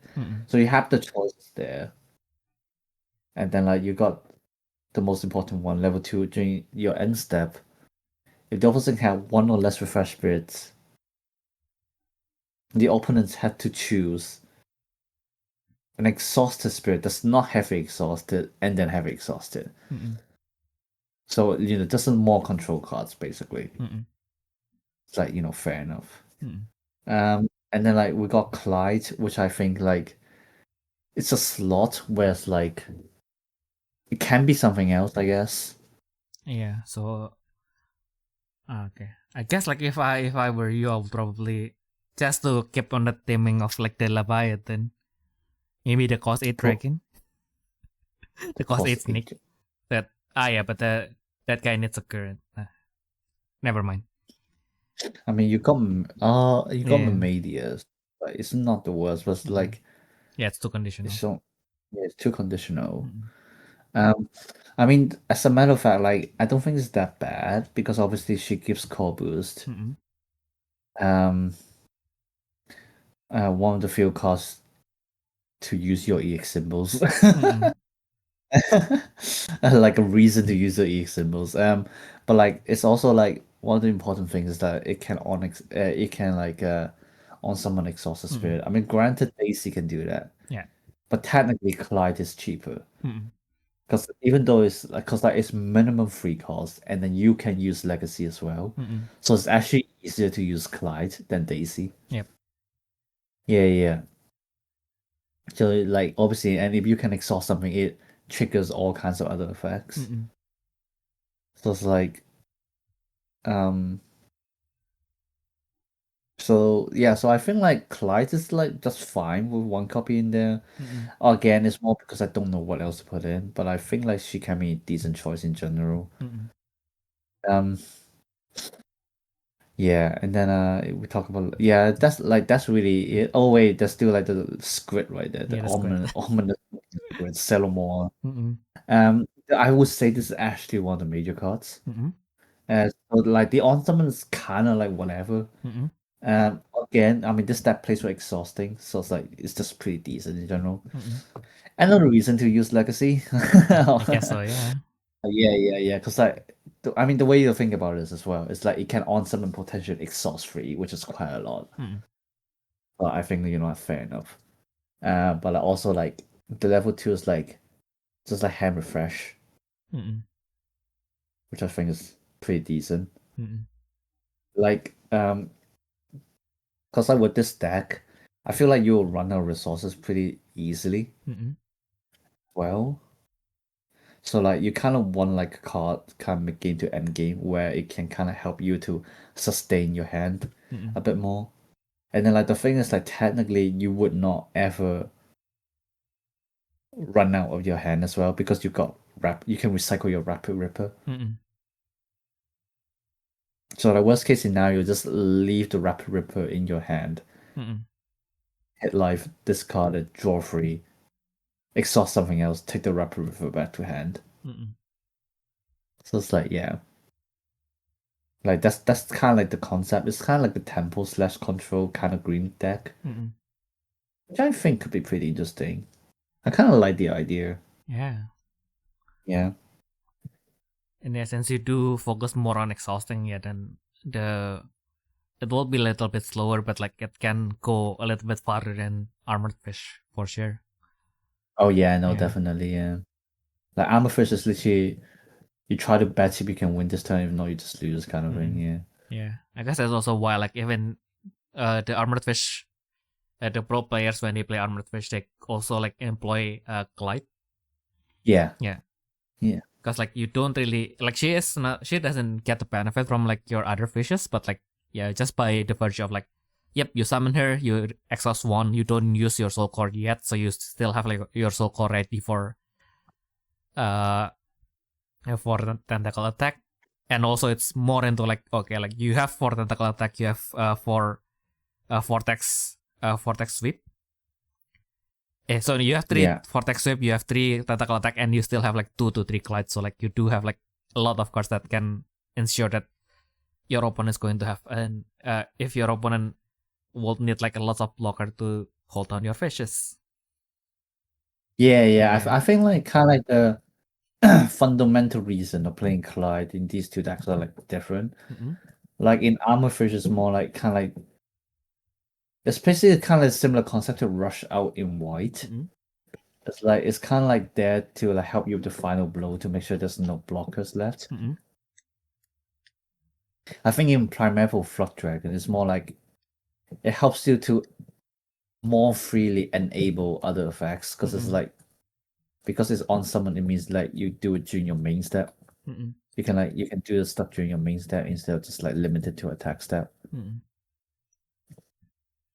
So yeah. Yeah, regardless, a very good job because like someone has to make the cover boy of the set. Last we do make a little bit of an oopsie in a way because last time we didn't make any clash deck for Laliganya. Oops. But at least now we have redeemed ourselves. We made the cover boy deck. Yippee! I didn't even think about that. Yeah, this is totally not planned, by the way. I just told Ayumu what I wanted to make, and then I just let him make whatever he wants to make, and then like I just received it on my way back, so I just look at it and oh yeah, this looks good enough, and then I reacted and I didn't check it. We probably should do a little bit of recheck so the tragedy from before doesn't happen again. I mean, like in the end, in the end, thanks to our discussion, we know that the deck is still workable. I wouldn't say decent yet, but like workable. But maybe we needed to read. Well, I mean that's the point of us. Well, I mean that's the point of us sitting here. I mean even like your mistakes, I think it's like it's better to be recorded onto here because it means it points out to us like our listeners and viewers as well as like this shouldn't work this way. Remember that exactly kind of thing. Yeah. And in a way, I mean like now I guess like one of the other things is that kind of like with how fast information like reaches people. I think there's an expectation that if you wanted to build a deck list, it has to be quote unquote like the perfect deck list. Like perfect, perfect can vary. Like this is like a very subjective perfect because like that's depending on what goal you want to achieve. Like does it win tournaments or does it? And also like in general, it depends on the meta. Yeah, exactly. But you really want to build it competitively. Like it's the things like what works for the others might not work for you because like maybe their local is different. What they faced is different. Like it's like a lot of the times it can just be like they were lucky with their list. It happens a lot in Pokemon. It's like we were so oh my god, this deck looks like it's working, and we ran as like, yep, it's actually crap. Like how does it deal with this counter? Oh, he doesn't because it actually never faced it after like 13 rounds. Yeah. Like this actually happens, okay? So like these things do exist. So it's like it's like at the end we're just here to like share our ideas to like say like oh what you might be able to build, you know. Or like at the end it's up to yourself. And then like obviously if you want help building lists, Theo has a server, I have my server. You can always join us. Ask us in there. We can just help you on the spot. Yeah, or just comment below it. We will help you one way or another. Yeah. I mean, like as you see here, we are not perfect, but we do have like some experience, so like we can try to hopefully help you get in the right direction. For the most part. But I guess like what I wanted to say is more into like I guess like with by showing how imperfect our deck building is, it's kind of like there's actually like no pressure. You just have an idea, try to get it out first, and then you improve it from there. That's actually like I mean like that's what because personally because I'm a casual player, I don't have pressure to join the tournament next week. So I feel like I really enjoy like just playing with an idea and then like improving it as I go like through weeks. I like the fact that sometimes the deck can evolve for better or for worse because as you see the main theme about my decks is I just wanted to do too many things. Yeah, Yeah. but like to be fair, it's still kind of like, it's a mistake that happens to me. It's a mistake that happens to new players as well. Yeah. I always like tell the others like, remember why you're building this deck. What's the aim is. Like, don't think about plan B and plan C that comes afterwards. That kind of thing. Exactly. Interestingly, I have to teach my mom that as well. She actually just started playing Pokemon TCG. Oh Jesus. God bless her soul.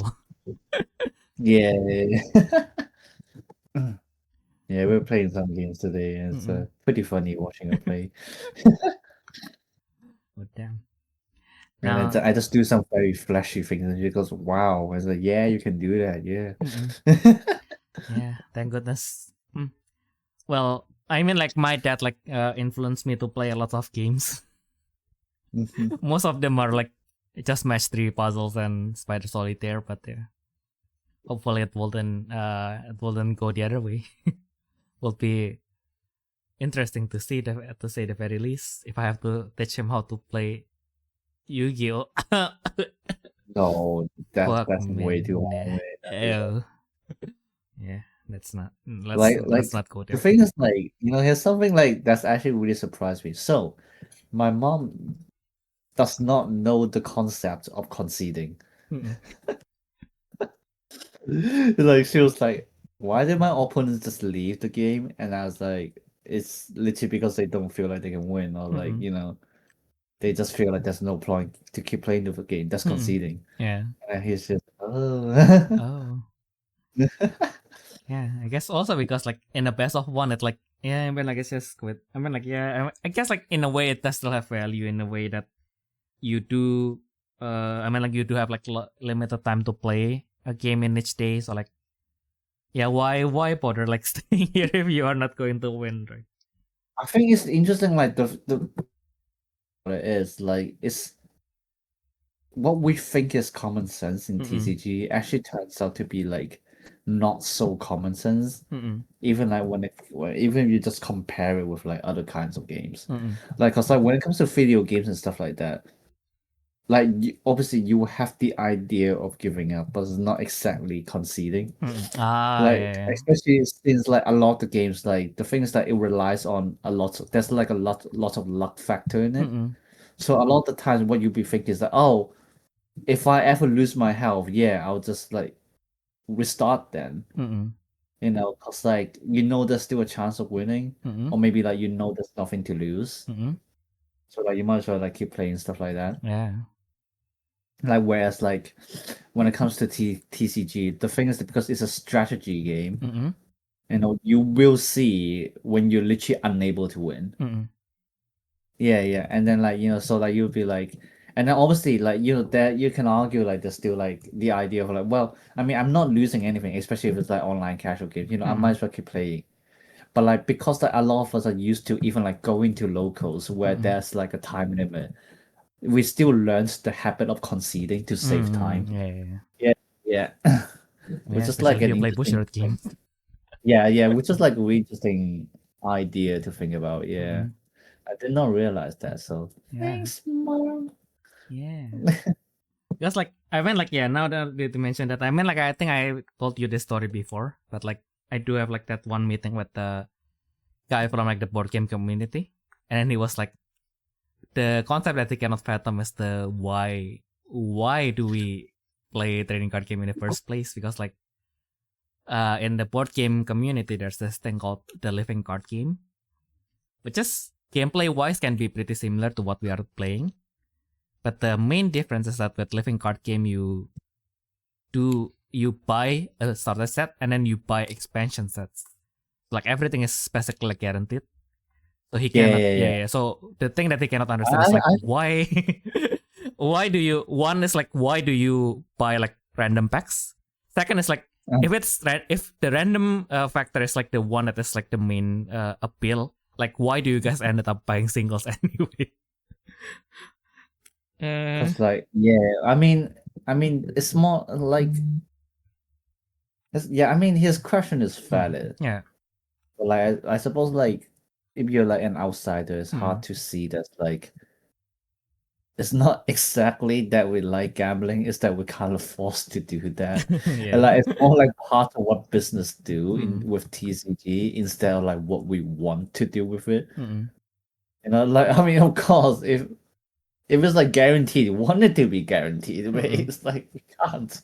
Yeah. That's the thing. The company wouldn't allow us to do that. So it's like, and also I think like Yes, the expectation is yeah. also different, right? Again, like with your analogy with video games, right? I guess like with board games, the expectation is you play that game like one and done. So like so you kind of like wanted everything to kind of like already contain everything that you wanted to use in a game, because like the main product is the game itself. But with TCG, it's kind of like it's a live service. In a way, it's more comparable to gacha game than a board game, right? Because you don't necessarily pick it up for the gameplay itself. It's a kind of like a lifestyle thing. Because you then, True. because like then when you buy the cards, like usually it doesn't come just with the game itself, but it comes with the tournaments and stuff. Usually they're provided by the company that also sells the game, right? Like with board games, I think like some of the companies might still make the tournaments for the game, but like most of the tournaments are going to be like community run, right? Like, yeah. So I think like and then like with TCG, like even though like you ended up buying singles, then there's still like because it's kind of like a quote unquote a lifestyle. You do have still like, you don't really always buy like every single card in the set. Sometimes you do want it to just, okay, I'll buy what I need first, and then like maybe if I go somewhere and I find something that is nice that I don't really need but I really like, I might buy it then this will be a memory on its own. I guess like I guess like with board games, kind of like, I just wanted the game, and then like I guess like with TCG, I guess like I do appreciate the story more than the game itself in a way, and not story as in the game story. It's more like your personal journey Experience. story.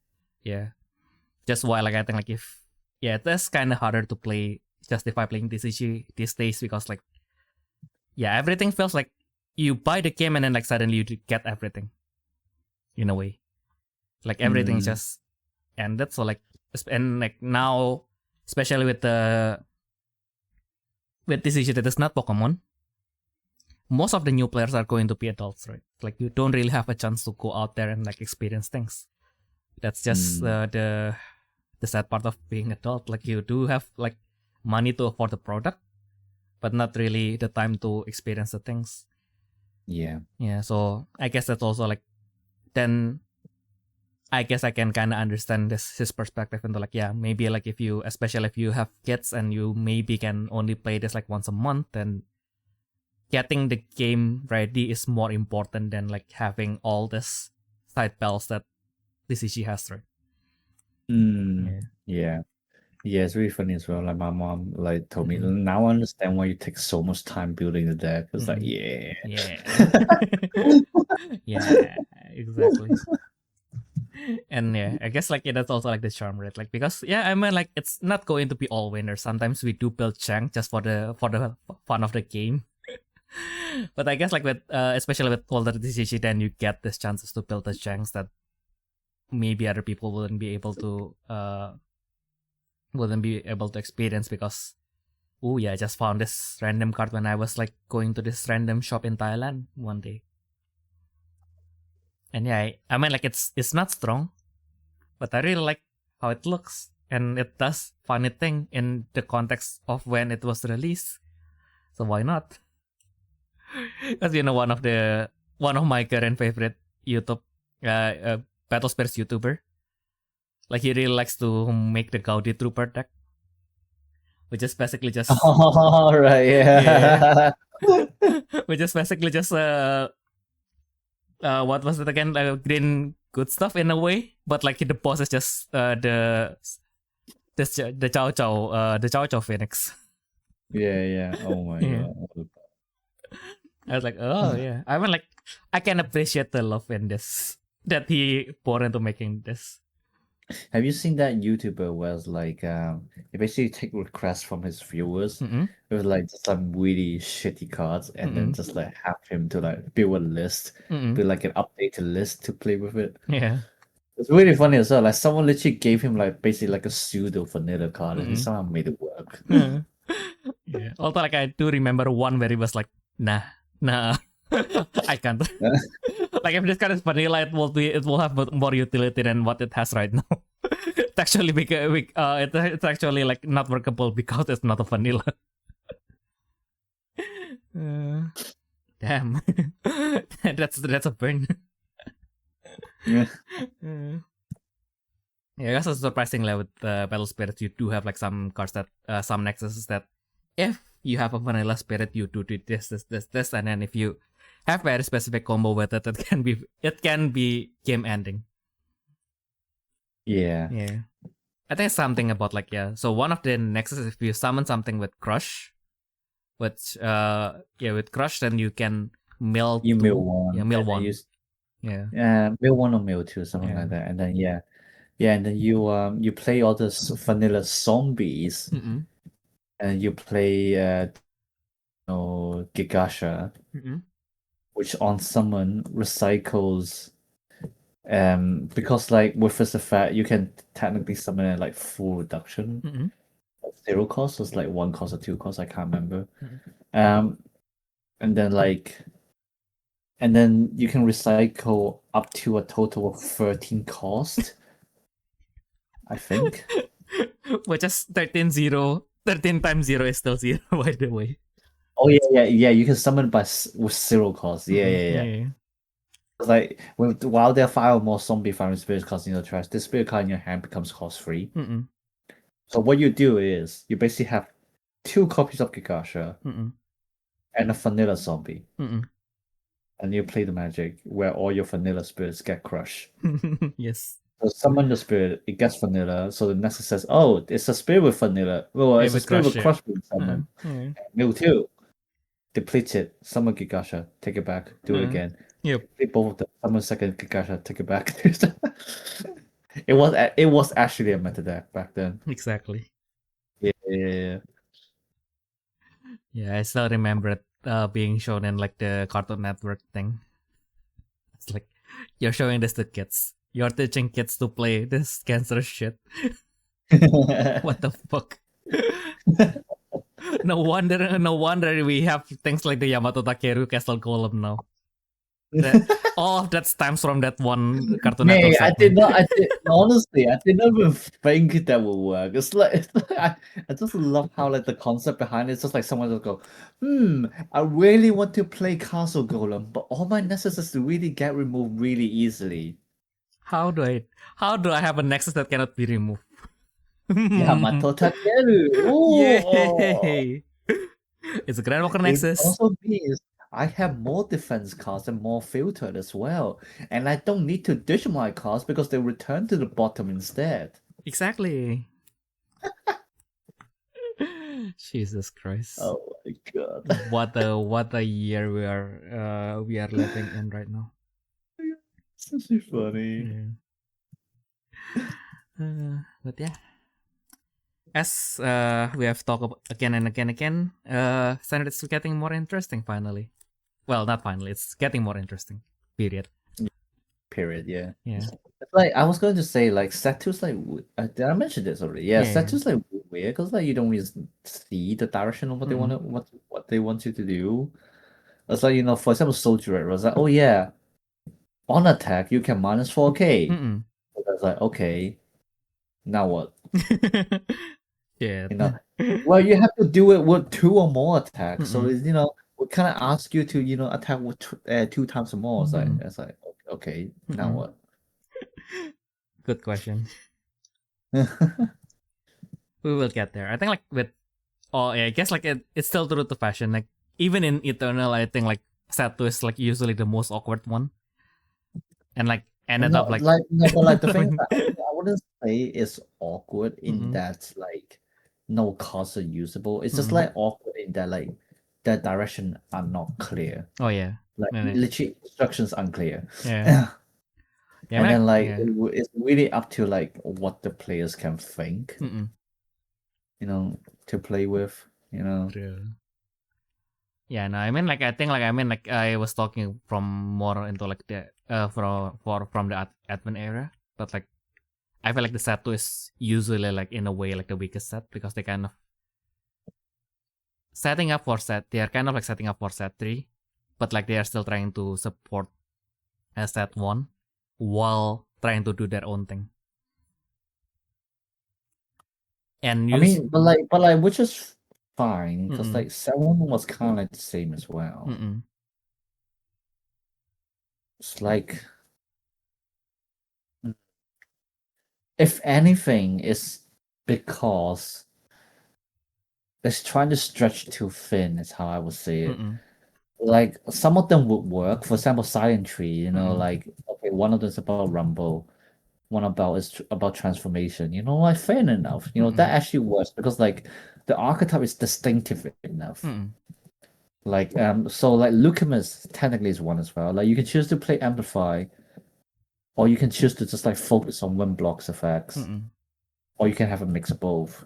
You know, because apparently the cards are just that broken. You can do that. Yeah. But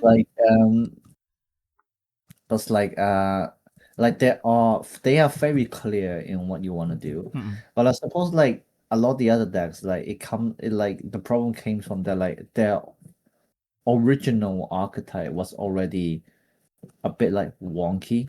You know, like we discuss up obviously like we discuss about like Ember Meme, you know, stuff like that.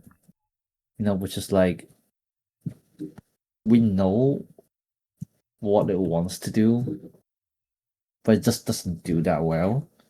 And then like it doesn't help that like the fact that like with yellow is they are already overlapping a lot of themes. Mm-mm. You know, like this set, like they kind of want you like they obviously kind of want you to abuse some kind of magic. Mm. Because like in terms of Topaz spirit, there just aren't enough of them that actually do BP minus. Mm-mm. Like you have to play Triple Thunder, you have to play Portal Hack. Mm-mm. But then you know like that overlaps with the original concept of the Topaz deck Mm-mm. with matter rate. Mm-mm. Because like both decks you just kind of want to abuse magic. Mm-mm. You kind of want to do it on attack as well. Because like literally like Soldierette, you know, the whole like you need to do it on second attack kind of thing, literally encouraging you to attack. Mm-mm.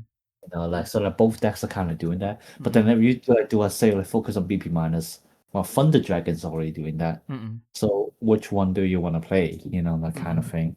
I feel like the red deck is kind of in like a similar situation as well.